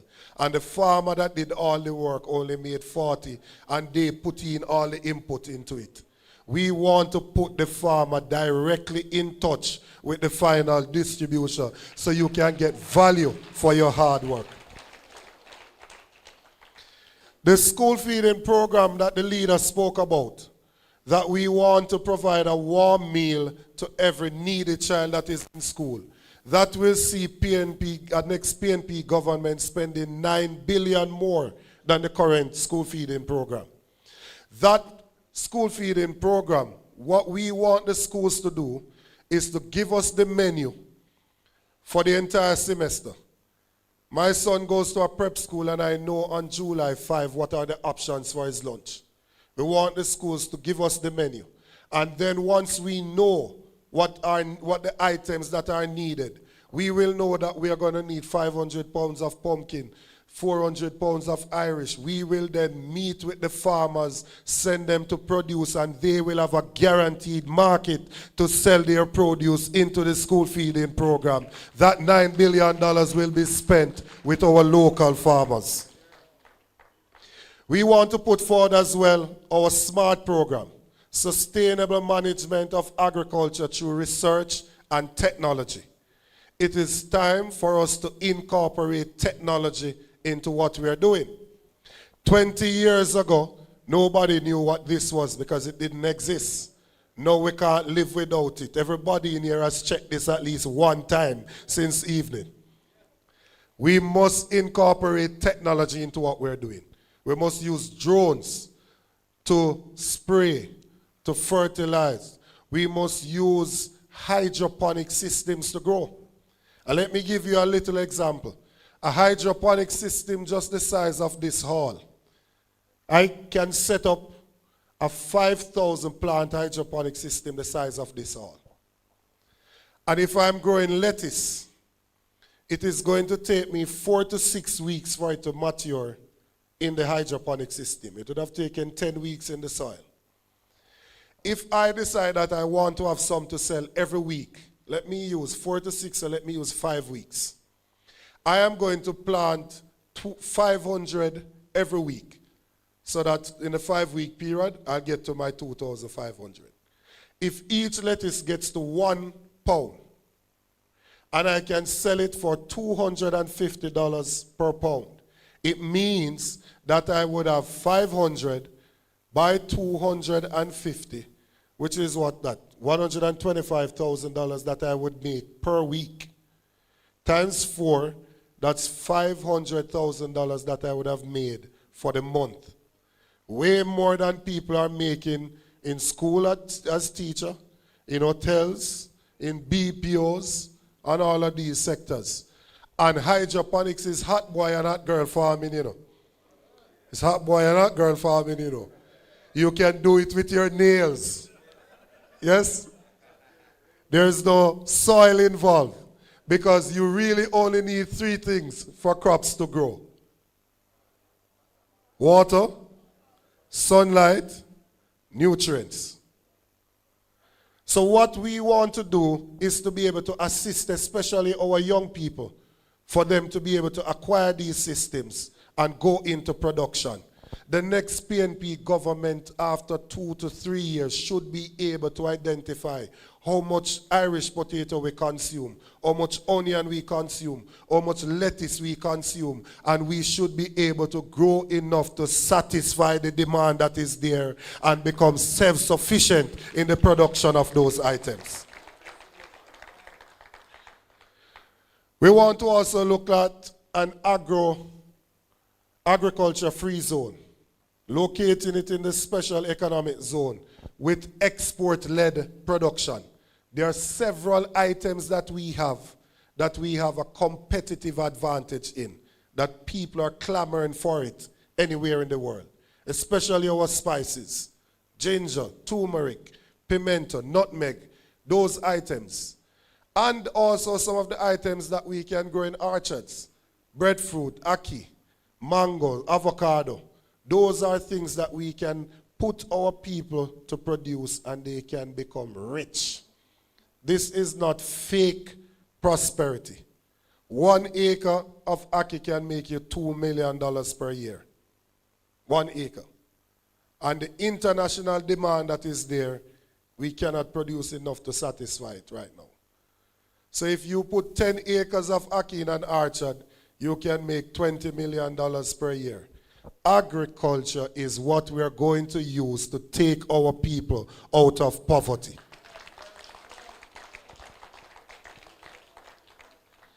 We want to also look at value added and going further along the value chain. Agro-processing. We need to be able to develop the appropriate spaces for agro-processing. It can't be that in mango season we have mango for stone, man and dog, and then outside of mango season you can't find a mango, for the love of God. It has to be that we can put something in place so we do not have waste when the thing is in season and we can produce enough. Our students that are in school should not be drinking these heavy sugar drink. Like when I did have to drink them juice, I eat my sugar bun when I go to school. Because right after lunch is niggeritis used to set in. We need to be able to produce some of these fruit juices to go into the school feeding program. So agro-processing has to be a priority for the next People's National Party government. And finally, markets and marketing. We need to ensure that when our farmers produce, they can actually sell their produce with dignity. Pace that is clean, appropriate, and fitting for the hard work that they have put into doing what they're doing. Additionally, it cannot be that we are able to stay in Jamaica and order an item in China, Shein, and all of these things. But we can't stay in Jamaica and buy 5 pounds of lettuce and 5 pounds of Irish from a farmer that is in Jamaica. We have to use the technology to ensure that we can put the farmers in place with the consumers. So markets and marketing will also be a priority of the next People's National Party government. I will leave it at that because the night is far spent and I do not want you to fall asleep. I know you're not falling asleep because you about the money you hear them open so. But, but I will leave it at that and we'll be happy to take your questions. But just remember, there is wealth in the soil and we are going to use agriculture to ensure that the majority of the people in this country can earn a decent living and take care of their families. God bless you. Have a good evening. Ladies and gentlemen, give them a round of applause. Our panelists have been phenomenal. Information, programs, plans. Now, you have heard the plans.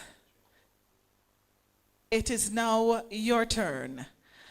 But before we begin with our question and answer segment, we're going to change something on the platform. But I'll use the moment to recognize a few familiar faces. Mr. Trevor Heaven, businessman of Manchester. Mr. Kirk Ogilvie, I see you. I can't miss you. Is also here. I see Mr. Bowes. Mr. Bowes is also here, and other distinguished members that are in the audience. But I also wanted to pause to signal how much the information has resonated and the demographic that it has impacted. I want the young professional arm of the People's National Party to stand. The Patriots, please stand. This group, give them a round of applause. The young professional arm, a lot of these members are current councillors and councillors to be, headed by Ms. Candice Hales, President of the Manchester chapter.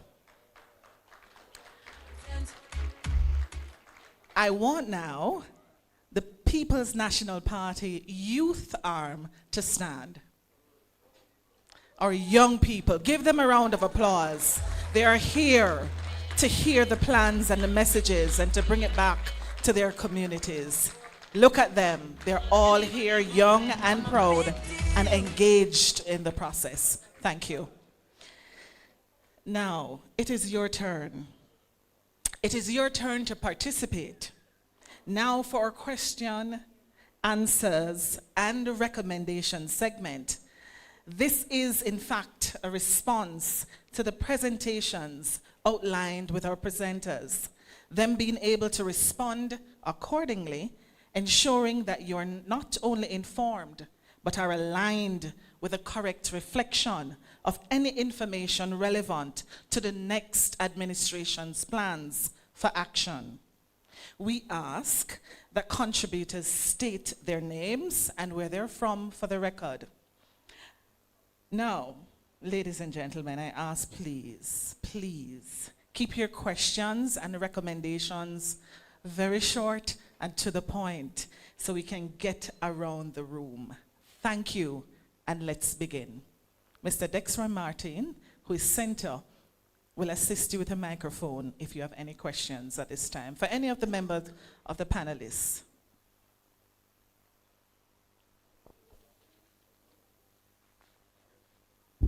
Testing.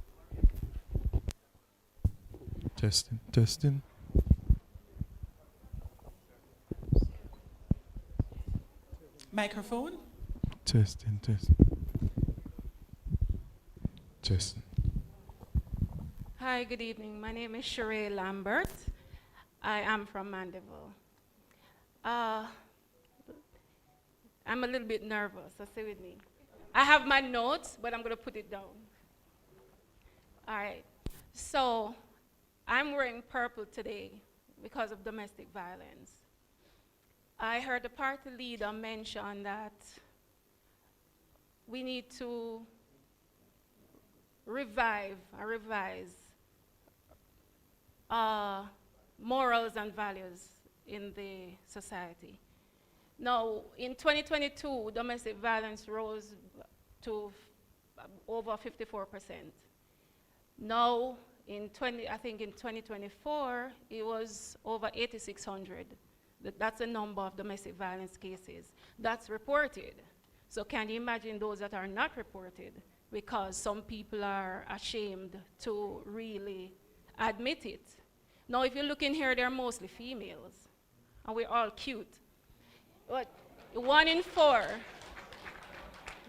for every 4 women in here, there's a probability that one has been abused.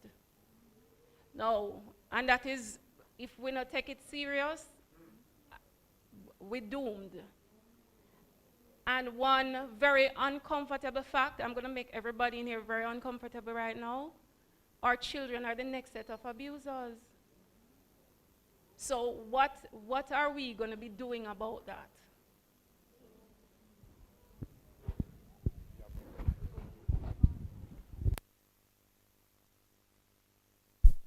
Yeah. Thank you for that question. Yeah, it's a very difficult and sensitive topic, as you have said. I think you have to tackle these kind of cultural problems that we have from in a multifaceted, in a kind of holistic approach. On the side of the stick, so to speak, the laws of the country need to be fit for purpose in dealing with these issues. And I was on a committee of parliament, a joint select committee that reviewed the Domestic Violence Act, the Sexual Offences Act, the Child Care and Protection Act, and one other. And we submitted a report which said that there should be further review and examination of the issue of domestic violence in particular, because we were covering such a wide range of issues to do with sexual offenses and so on. We didn't have a chance to really focus on domestic violence. That committee must have been over 5 years ago. We're just now hearing about a committee which was appointed but has really been fairly dormant to look at the Domestic Violence Act. And it needs to be looked at thoroughly. It's not just about the penalties and so on, but it's also to do with how the realities of domestic situations, where often the victim is reluctant to pursue a case because they depend on the person who has victimized them for support for them and their children. And the question is, how do you address that, and what kind of support can you provide to that victim so that they can come out of that situation if they have to? And also, to what extent can the state take a stand on an issue, even if the complainant is having second thoughts on it? I mean, we have a situation right now where there's a candidate for the Jamaica Labour Party, apparently, who was generally regarded as having committed a serious public offense of domestic violence with his common law wife at the time. It was caught on video. And that person, they said, had been expelled from the party, but now that person is back running for the party in the election that's about to take place, while all these parliamentarians are shedding tears for the other issues of domestic violence that are topical at the moment. So there's a real double standard there. We feel that there needs to be additional support in each parish. We want to establish a domestic violence support center in every parish of the country, so that women in particular, it's not only women, but mainly women who are the victims of this type of thing, have somewhere where they can go and get care and attention, and even counseling around their legal rights, and also around how to manage the relationship they're in if they need help with that. And then education is a critical part of it too. I think that we need to have appropriate guidance in schools that all of our students at the appropriate age are exposed to, that really teaches them that this is not an acceptable way of addressing conflicts in relationships, and that people must find other ways of dealing with these situations rather than resorting to hitting or hurting somebody who they're in a relationship with. And if we can get that change at the younger levels, at the, hopefully as they grow up, they will themselves put into practice what they would have learned, and even influence their parents as well with what they have learned. There were two bills that that have been tabled in Parliament in the name of the former Prime Minister Portia Simpson Miller at the beginning of 2016, I think it was, or the end of 2015, which sought to impose higher penalties, give the court a jurisdiction to give a serious uplift on a penalty where the victim of violence was a woman or a child. Nothing has been done about that. We lost the election before that legislation could be passed, and it has just laid dormant there. So I think it's an issue you have to tackle in many different ways. It's a cultural issue. You have to deal with it in that way as well. From the law enforcement side, from the cultural re-engineering side, and from the support to victim side as well. And we're committed to trying to really move the needle forward in that by looking at it holistically and really putting some emphasis beside each angle on it that needs to be given care and attention for us to make change. But thank you for your question.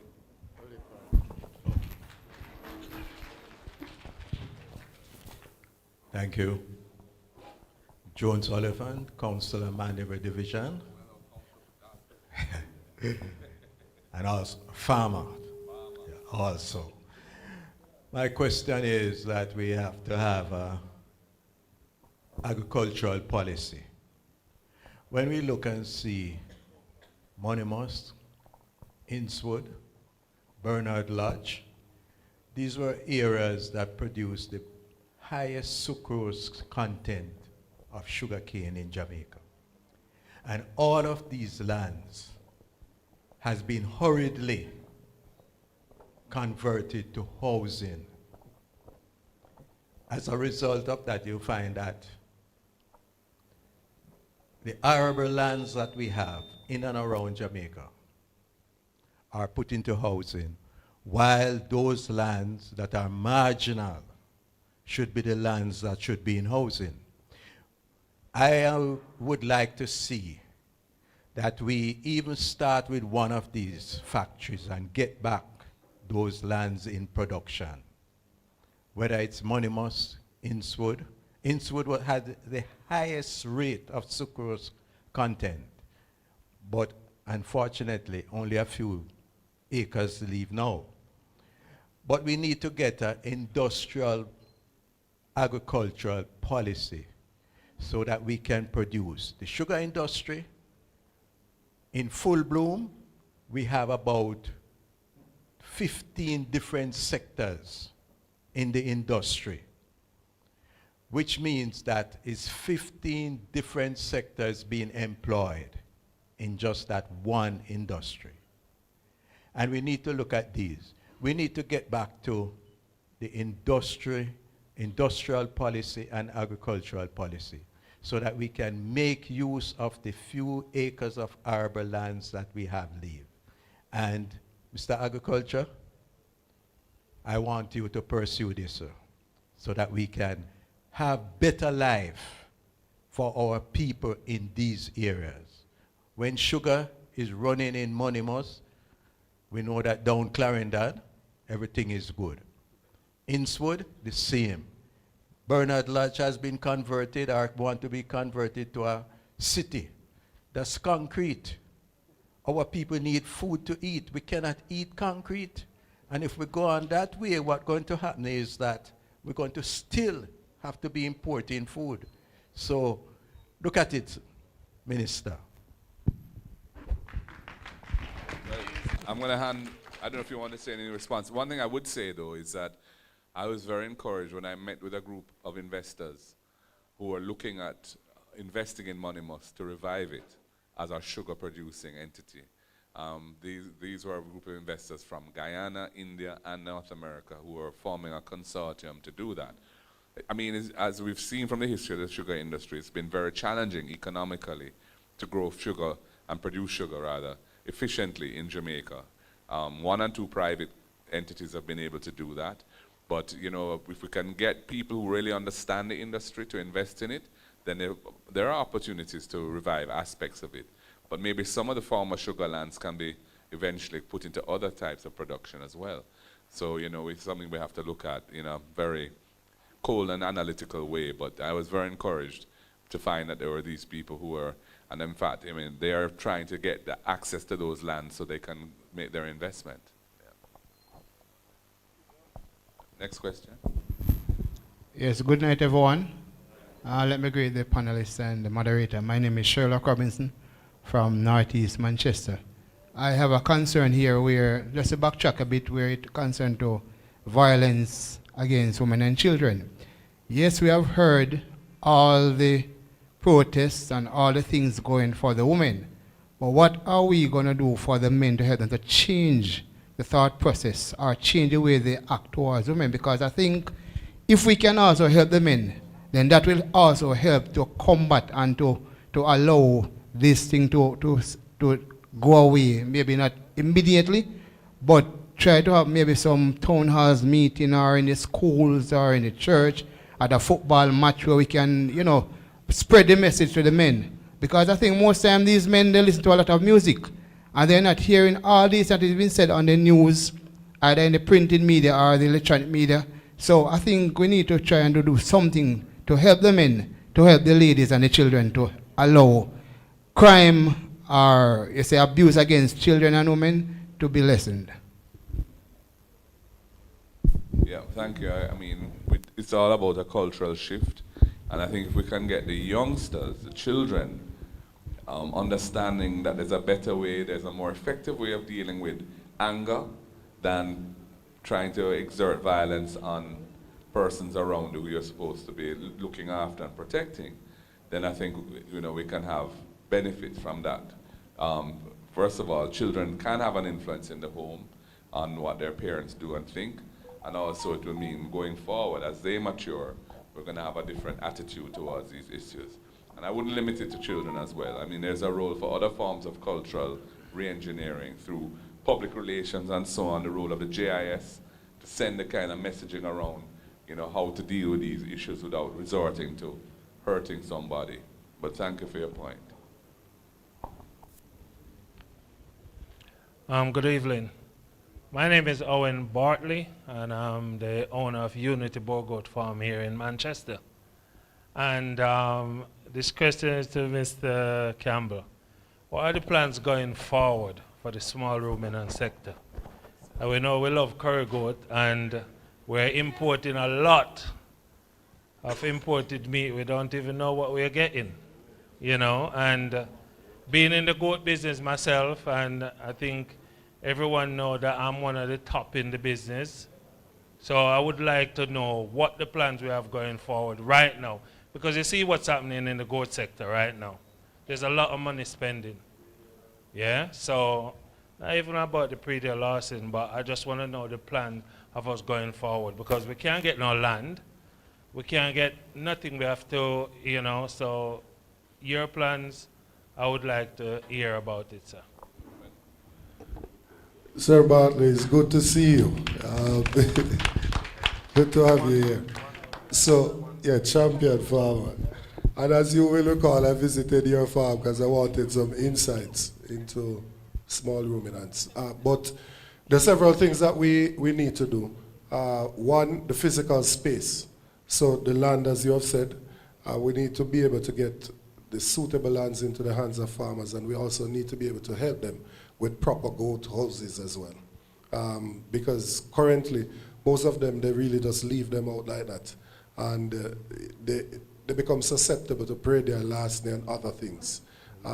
They could stray into other people's farms and those things, and you know, they just get rid of them because somebody is upset that they keep straying into their farm. So proper goat houses.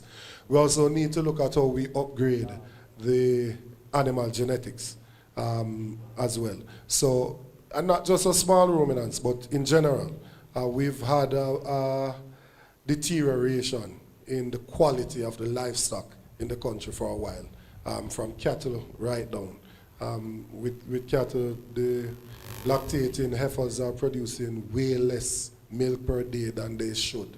and that they used to, and that they do elsewhere. 7 liters per day in Jamaica versus about 15, 16, up to 18 elsewhere. So upgrading the genetics is also critical. The measures that we put in place for predial lasting is also going to be important. How we assist persons for them to get necessary security measures in place, whether it is radio frequency ID, RFID, whether it's geofencing.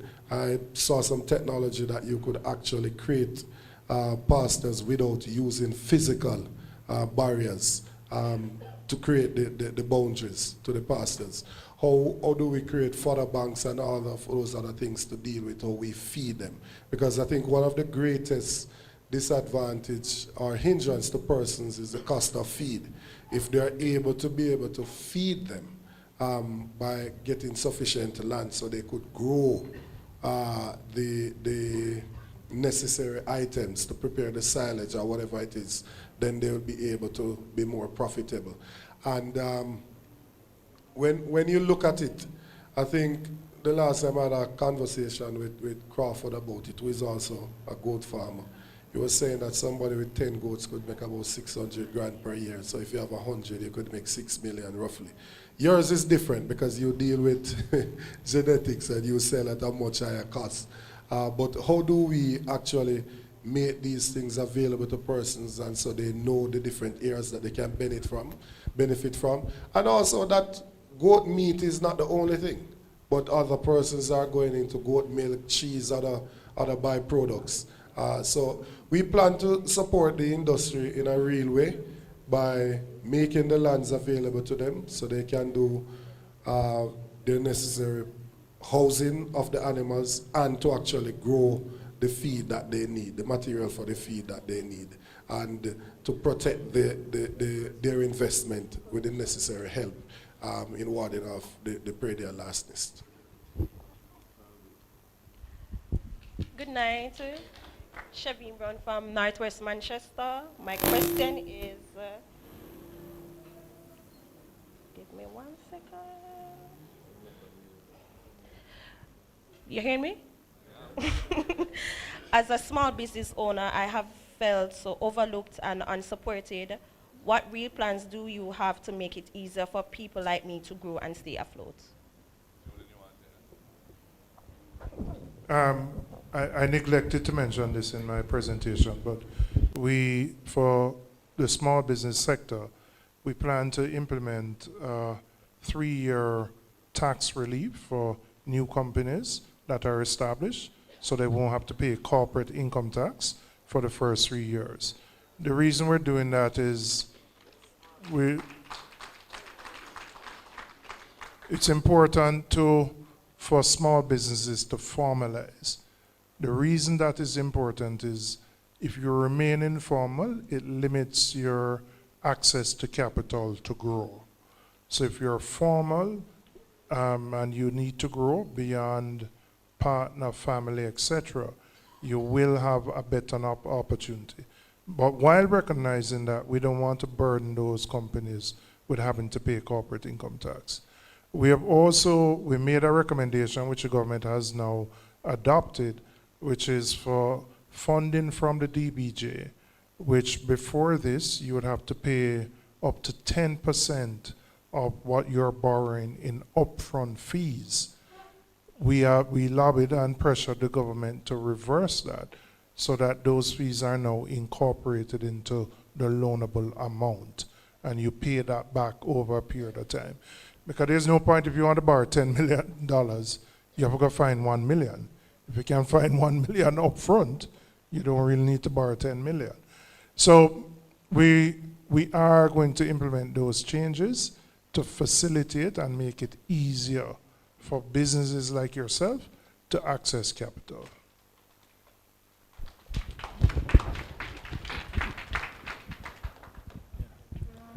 I'm Clement Pinnock from Porus. I have access to St. Tullis and Harmons. My question, it's not so much a question, just a comment. And Dr. Campbell had alluded to this earlier on. The restoration of bauxite, mined out bauxite lands in Jamaica. I would love for the next PNP administration to emphasize and to make it as a policy to see that these mined out bauxite lands are restored early after mining is done, so that lands can be made more available to the farmers of this country. And because that is one of the problems, not having access to land. And it's, apart from such a disgraceful look, and it is dangerous as well. So these mined out holes, and they are there for years. I would love to see the next administration, which will be formed by the People's National Party, to see to it that these lands are reclaimed and made available to the farmers of Jamaica. Thank you very much.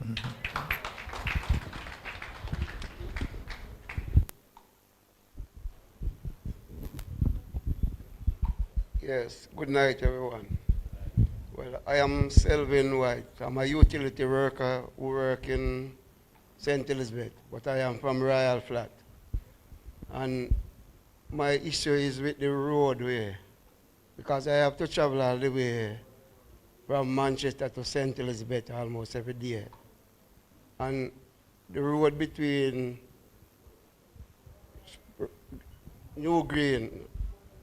Greenville roundabout to Spurchie is very bad. And from Lackover to Black River, whenever rains fall, it's a great delay for us to get to work. So I want to know what will be done for the road network in these 2 areas. Well, the man that just handed me the mic has to tell me how much money I have to spend first.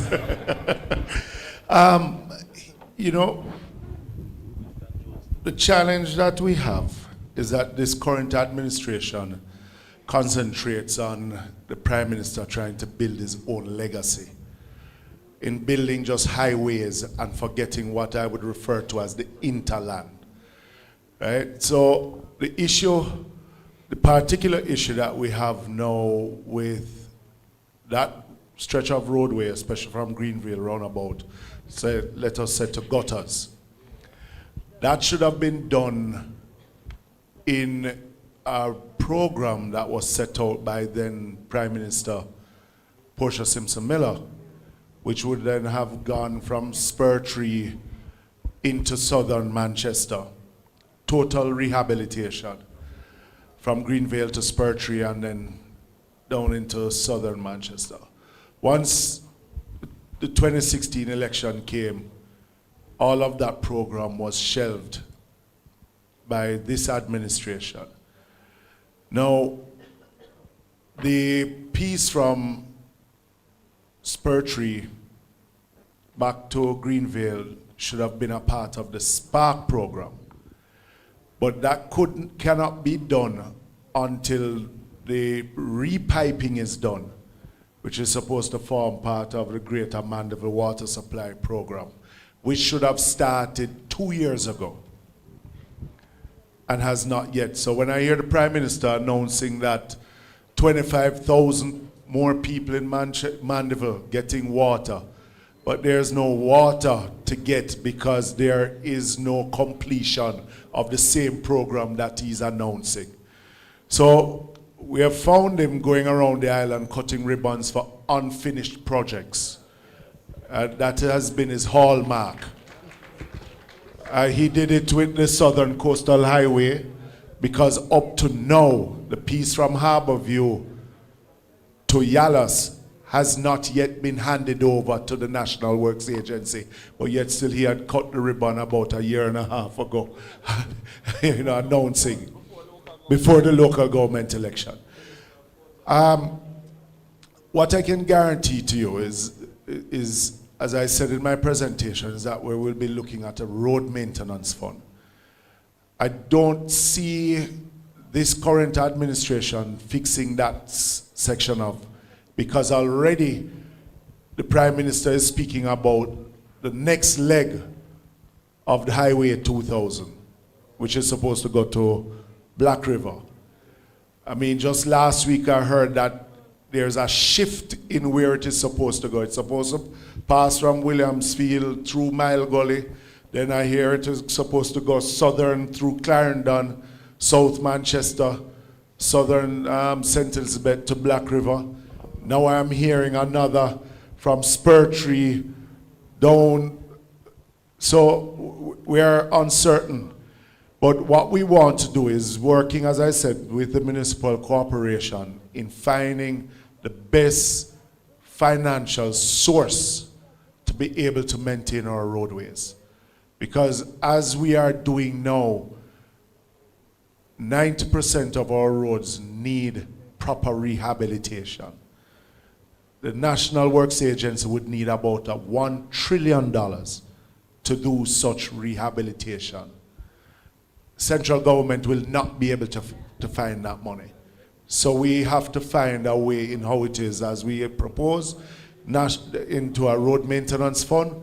But at the meantime, the more than $5 billion that is spent now is too inadequate. So we'll have to find a way in how it is that we finance it. But we can't continue doing it the way we are doing it now and expect persons to be happy with the results that they're getting. My name is Denton Atkins, a former public sector worker. So I'm at the wicket now as a private sector worker, still batting for the public sector, because I believe that they were and still is being treated quite unfairly at the negotiation table when it comes to their salaries.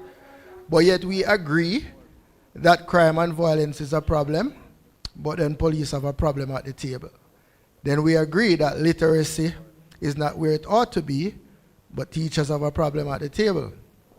Then we under-equip the hospitals, and then we don't agree that nurses and doctors are to go up some more on the table. What different things will our Prime Minister to be and Finance Minister to be do at the negotiation table with regards to these set of workers? I'll let Julian take it, but I just want to say one thing. We went through a major public sector compensation restructuring exercise. And we had said from the get-go that the guiding principle of equity was important to ensure that people felt justified at the end of it.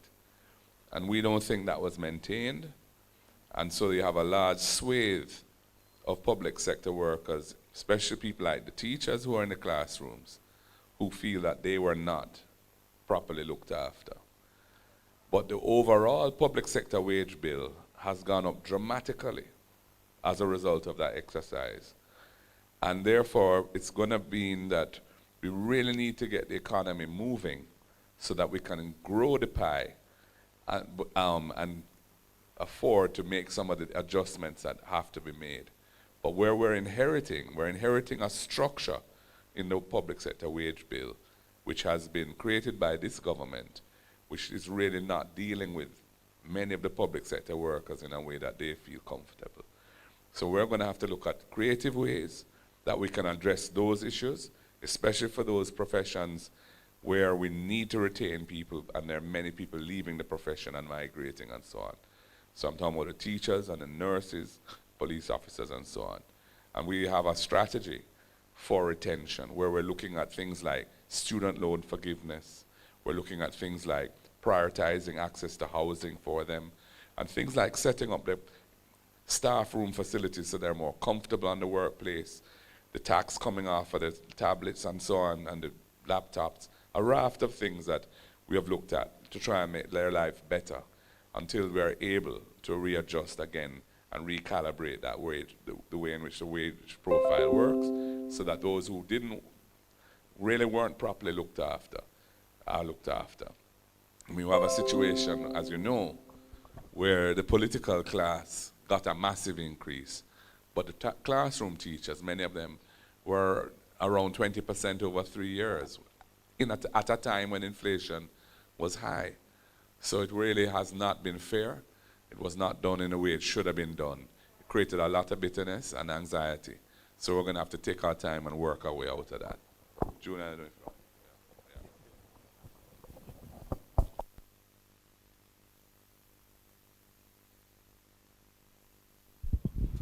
Good night. My name is Tony Reed, and I have basically 2 questions, one for Dr. Campbell and one for Julian. So I will just ask them both so they can answer after I'm finished. First of all, Dr. Campbell, I heard everything you spoke about in relation to agriculture. And I just want to know, because you have some individuals who do only cash crops because of the piece of land that they are on, whether it is leased or borrowed or whatever.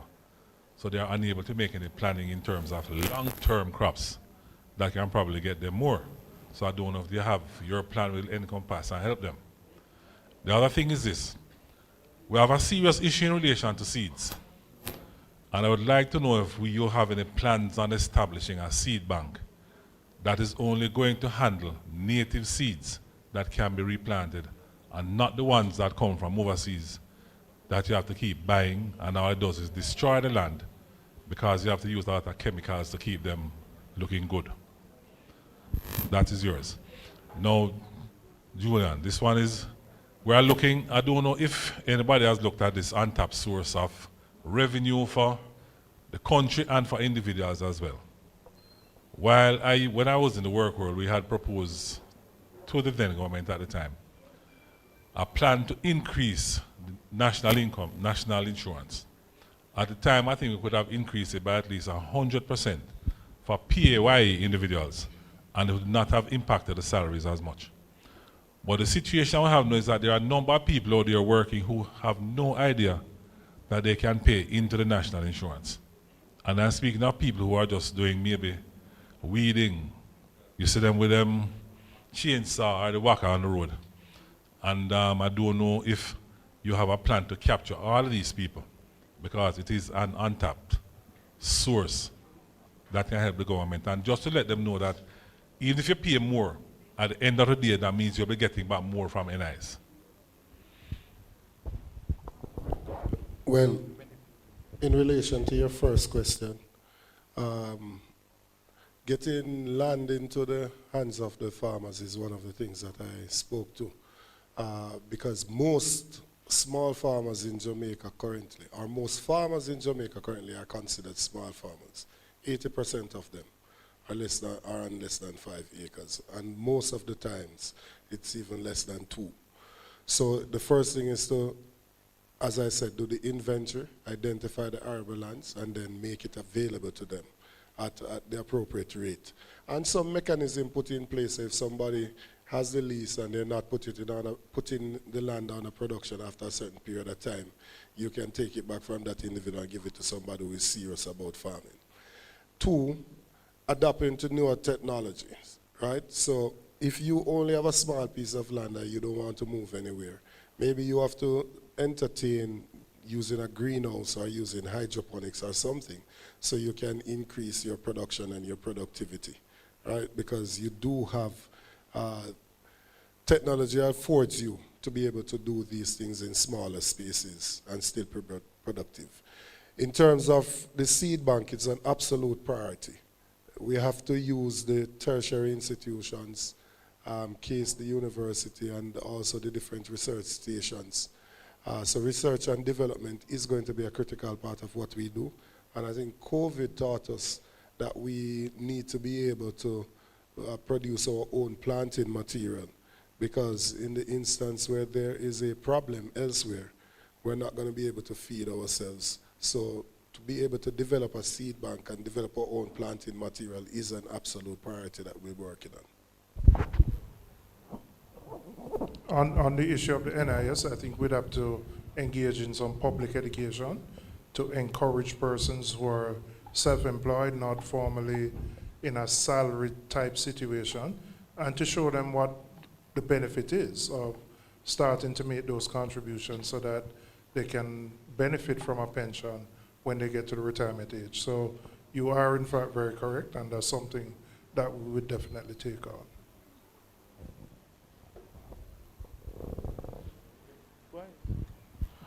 Hi, good evening, everyone. I'm Dane Thomas, pharmacist, Gateway Pharmacy, business owner. And my question is primarily about healthcare. And you know, they say that your health is the greatest wealth, right? No, my concern is this, that we have noticed recently that there is drug shortage in the pharmacies, especially for those persons who are on drug for the elderly, that's the JADA program. And there is a major drug shortage as in that regard.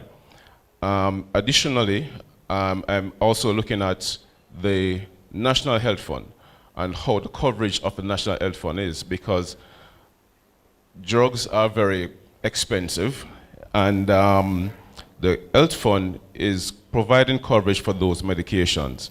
However, is there any plans to expand the coverage of the National Health Fund in terms of the amount of money that it covers for each medication?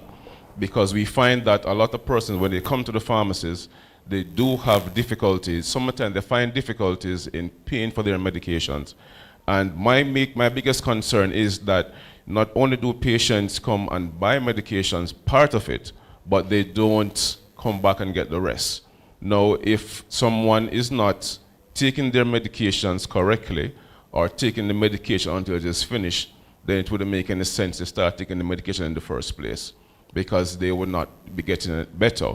So my question is, in terms of the Drug for the Elderly program, is there any plans to revamp that program? I know that the present government is looking at a revamping of it, whereby they're asking us, the pharmacy owners, to pay for the medications, which normally it is normally done, is normally provided by the government to us, because the JADA program is a program that whereby the pharmacies basically provide that service to those who are over 65.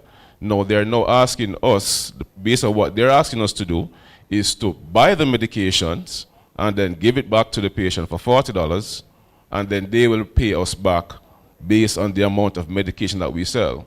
Now, I don't know if that is really viable, and if you guys are aware of this, and if there are any plans to change this. Also, as a lot of questions I have to ask once, I'm sorry about that. Another thing I want to ask is, or look at, are there any studies, or were there any studies done to show that the viability of free healthcare in Jamaica, and is free healthcare making our population more healthy? Is it helping in any way at all? That's a concern of mine, because even though we have free healthcare, there are so many sick persons out there that do not have access to medications. And so I'm not sure how helpful it is, and is there a need to provide more social work in our healthcare, because I think that is grossly short, and so we need to look at that some more. I have more questions, but I'll leave it right there. The spokesperson for health is not here, but I'll substitute. I think when you're approaching these problems, you have to look at how you deal with the immediate problem, but you have to look at more medium and long-term solution as well. So the immediate problem is obviously you're trying to see how many illnesses you can get coverage for and how you can expand the coverage. But no country is going to be able to sustain that if you're not decreasing the incidence of the different illnesses. So a part of what the leader said in his presentation at the outset is that we have to look at screening, a proper national screening program, so you can detect these things earlier and you can intervene. Because what it takes to treat someone and we say pre-diabetic and to prevent them, as opposed to somebody who has diabetes and is now suffering from the different sequelae, whether it's a heart attack, a stroke, or whatever it is. So the plan has to be how we increase the screening and focus on primary level health care. How do we get back community health aides into the community? How do we get medical practitioners into the health centers in the different communities? One of the proposals is to cause those who want to specialize to have to do a year out in rural Jamaica, so that your health centers is always staffed and persons that don't have an accident or an emergency don't need to go to the hospital, but they can actually seek care within their community. So I think that's a priority of the next PNP administration. In relation to free health care, it is probably a Pyrrhic victory because most of the times the service is said to be free, but it's not available. If you have a fracture, you're going to have to purchase the implants. If you need a CT scan, most of the times, you're going to have to pay elsewhere and go, and most of the times not even an ambulance is available. So I think that in its current form, it's not working, because even if you wanted to keep it in its current form, you could do a simple thing as collecting the portion from the health insurance. Just put a mechanism in place so that when somebody turns up at the hospital, you could collect from the health insurance. So they still wouldn't pay, the individuals didn't pay anything more out of pocket. But you'd collect for the visit, you'd collect for the diagnostics, you'd collect for the pharmaceuticals, and you'd obviously have that money now to be able to contribute to the running of the facility. So I think it does require a study that is more meaningful as we seek to intervene so that we have a proper health care that does not prevent anybody at the point of access and that guarantees an acceptable minimum standard of care. I just wanted to add two things. Thank God we have a National Health Fund and a JADEP program. Can you imagine if we didn't have it? And it's the People's National Party that brought those benefits to the people of Jamaica. And the other point I wish to make is that if we don't do a shift towards screening and catching these chronic conditions early so we can minimize the way in which they play out and the harm they do to patients, the National Health Fund and JADEP is going to be increasingly overburdened by the needs of patients who have chronic conditions that are well advanced. And it will be very difficult for any government to finance the care at that stage. So it's really important that we have the right mix of health policies so we can so that the resources we have can actually address the needs of the patients. And right now it's trending in the wrong direction. Good night. My name is Adria Skeffrey, and my question is for the leader of the opposition.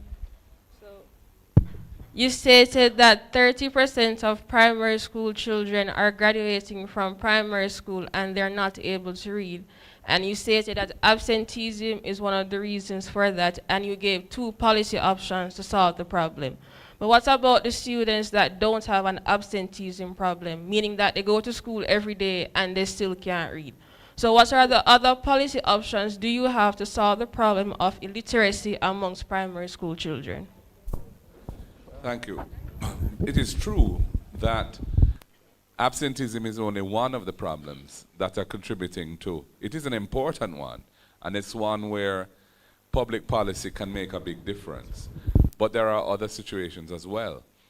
And for example, the system where we push children up from grade to grade to grade, where they're not yet at the level of being able to handle the higher grades, you're just reinforcing a permanent problem that is not being addressed. And we have to look up whether that really makes sense, or instead we put into effect remedial programs where as soon as the problem is detected, and make sure that they're at the level where they need to be before they move up. I am not the spokesperson for education, and Dr. Damian Crawford, I call him doctor, but Damian Crawford, Senator Crawford, is the person who normally would speak on some of the details of this. But suffice it to say that we are seeing where remedial programs can make a big difference if they're well designed and if they're put the necessary support behind them. We have one running, for example, at Holy Trinity now that has been designed by top educators. Grace Baston, who was the former principal of Campion, and before that Alpha. Ronnie Thwaites is part of it too, a former minister of health, education, and another renowned educator who also worked in the United States, a Jamaican lady. And they are really looking at bringing literacy skills and numeracy skills to students that have left primary school and entered first form and are really not at that level. And essentially what they're doing is immersing those students in a much more intensive program of those type of skills. What our system now seems to assume that you can teach a broad cross-section of disciplines, and even though the children are not grasping the key fundamental ones, you can just proceed as if that's sufficient, and it isn't. So we need to actually bring those programs much earlier in the school system rather than waiting until they're now in secondary school and you're dealing with it. You need to deal with it as soon as it starts to manifest and ensure that the time is being spent on the basics when the basics ought to be learned. I can tell you that, I mean, I went to a school called Mona Prep, and when I was at that school, we spent virtually all our time doing reading, writing, and arithmetic. I mean, we spent a lot to make sure that we had those basics intact. And I believe that was a valuable system. Certainly served me well. So I do think we've kind of strayed a bit too far into other areas which are less central to making somebody ready to receive education at a different level and haven't got the basics correct. We need to go back to those basics. Thank you for your question. Good night, everyone. My name is Richard Goscott, caretaker for the Craigie Division, and I'm also a farmer. First, a suggestion. Is it possible, I'm a small ruminant farmer also, and is it possible we could have a registry for those pre-deltives? So with AI, the minute you walk past my place, I would know that, listen, my place is being surveilled by one of those criminals. Yes, right? And I don't know if I missed it, but I'm also a beekeeper. What is in the pipeline for beekeepers? Thank you. I pray they're last in the registry, not just a sex offenders registry. And they go into AI and then it sends off a trigger if they come near your place. Wow, sound good?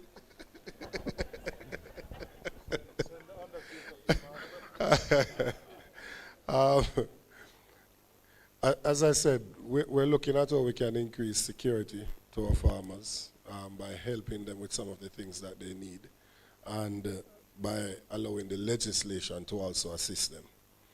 And in relation to the bee farmers, that's an area that we're also doing some research on. In a presentation like this, you can't cover all the areas because it's limited time. But apiculture is obviously something that has room for growth, and it is something that will also receive an allocation and an attention so that people can, more persons can be introduced to it, and that people can be more efficient at carrying it out as well.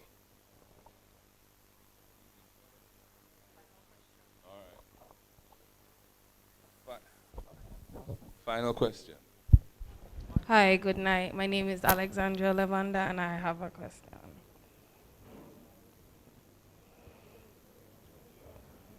Just a second. My question is, what initiatives and support systems are being implemented by the government to engage and empower disengaged youths who have participated in voluntary service and to provide stability and resources for young persons interested in pursuing careers in political leadership or leadership overall?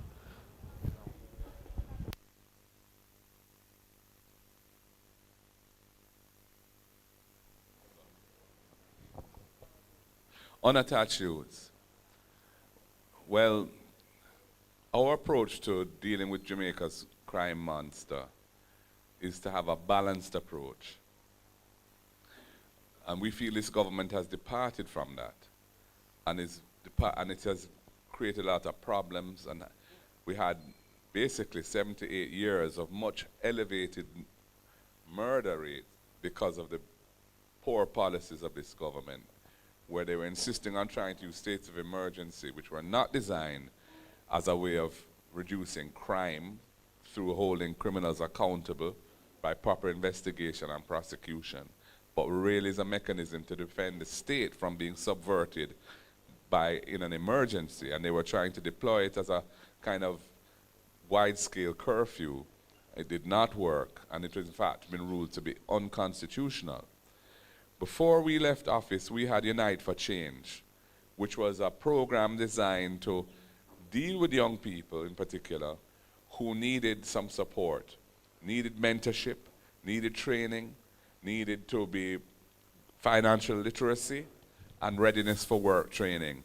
And that is where we think we need to go back to. And it wasn't just the government that was doing this, because we partnered with the churches and other non-governmental organizations to roll out a program, which was a holistic program for getting youth off of the pathway towards violent crime and destruction to a pathway towards productive citizenship.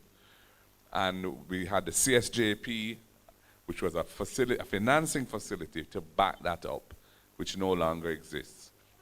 We need to get back to a balanced approach to law enforcement. We give the police the tools they need to do their job, the legislation they need, and the assets that they need, physical assets, and the number of police that need to be employed. But we also deal with the issues on the ground as to why our young people are heading along the wrong path and giving them a better opportunity in life. And right now, the private sector, the government has effectively outsourced this to the private sector through a program called Project STAR. But it's very limited in its scope because it's funded by the private sector. It's only in a handful of communities, whereas this really needs to be a national program. And so this is something that we are going to pursue when we form government, because we see the need to really go back in the direction of a holistic, balanced approach towards dealing with Jamaica's problem of violent crime, not just through the symptoms, but the causes as well.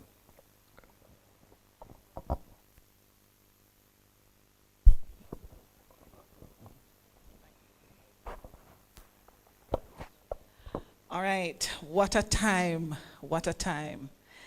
We have a strategy for the retention of teachers. As an educator, that struck a note with me, party leader, and I thank you for having our teachers in mind. Your voices were heard loud and clear. Thank you for your participation, your recommendations, and your questions. I'm going to quickly highlight a few familiar faces. Is that Mrs. Heather Murray, former principal of Hampton High School, with us? Nice to see you, Mrs. Murray. I see Dane Thomas, Gateway Pharmacy. Mr. Reed, I see you, Young Women and Men of Purpose. Miss Millicent Price, Patricia Elliott, Miss Fraser. I see you. That's the Women's Movement of the People's National Party. Mr. Golding, party leader, you still want to do your closing remarks? 2 minutes. Tomorrow is Labor Day, so we're all going to be very busy tomorrow, right? So all I'm going to say is thank you, everybody, for coming. Thank you for your participation, in particular in the question and answer section, and your suggestions as well. It's been very useful for us, very interesting, and I hope you found it worthwhile. And we look forward to doing more of these as time goes by. God bless. All right, so I'll hand over now for a quick vote of thanks from MP in waiting, Mr. Valentin Wint.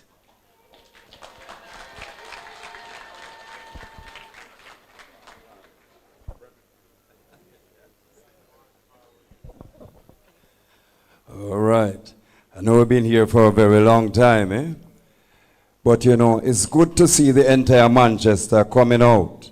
You know, the South is here. Certainly Central is here. And Northwest is here. And last but by no means the least, Northeast Manchester is here. Tell you, man. Good. You know, I just want to say thanks to all the speakers who presented here tonight. The most esteemed speakers, I must say.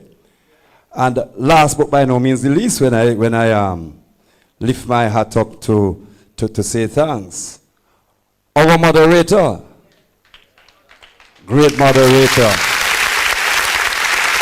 to the hotel, Gulf View Hotel, we want to say thanks for providing us with this lovely accommodation. Yes, I hear them there. To the police who gave us good security. Thank you. Media personnel. And certainly all of you who came out and participated this evening. I learned so much, and I must say that we are looking forward to Northeast Manchester benefiting from that 500 houses, 100 every year. And certainly, we're looking forward to the farm road and the restoration of our storage facilities. We badly need that up there. And the farm gate prices, price setting, because we really need to ensure that our farmers can get a reasonable price for their crops. So we're looking forward to that. But I'm sure the young business people here from all across the parish, they're looking forward to that moratorium of 3 years moratorium now, when you borrow to start your business. It was indeed a great evening. We're looking forward to many more like this.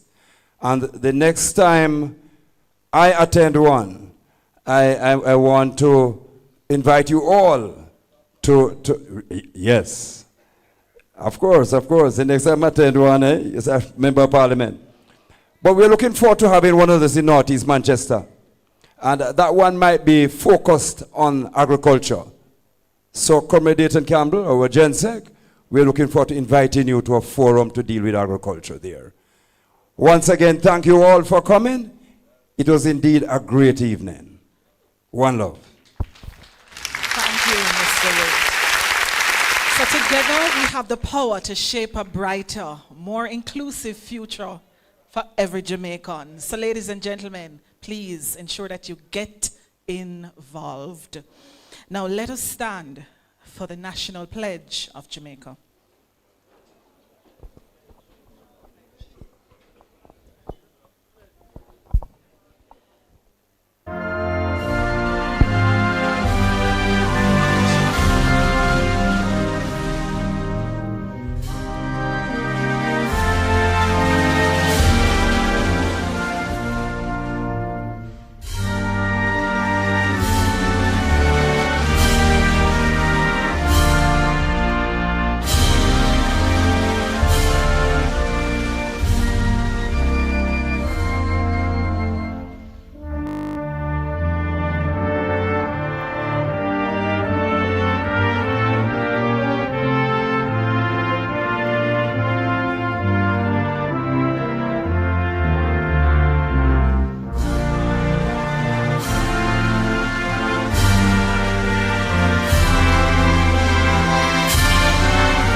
Good night to all of you.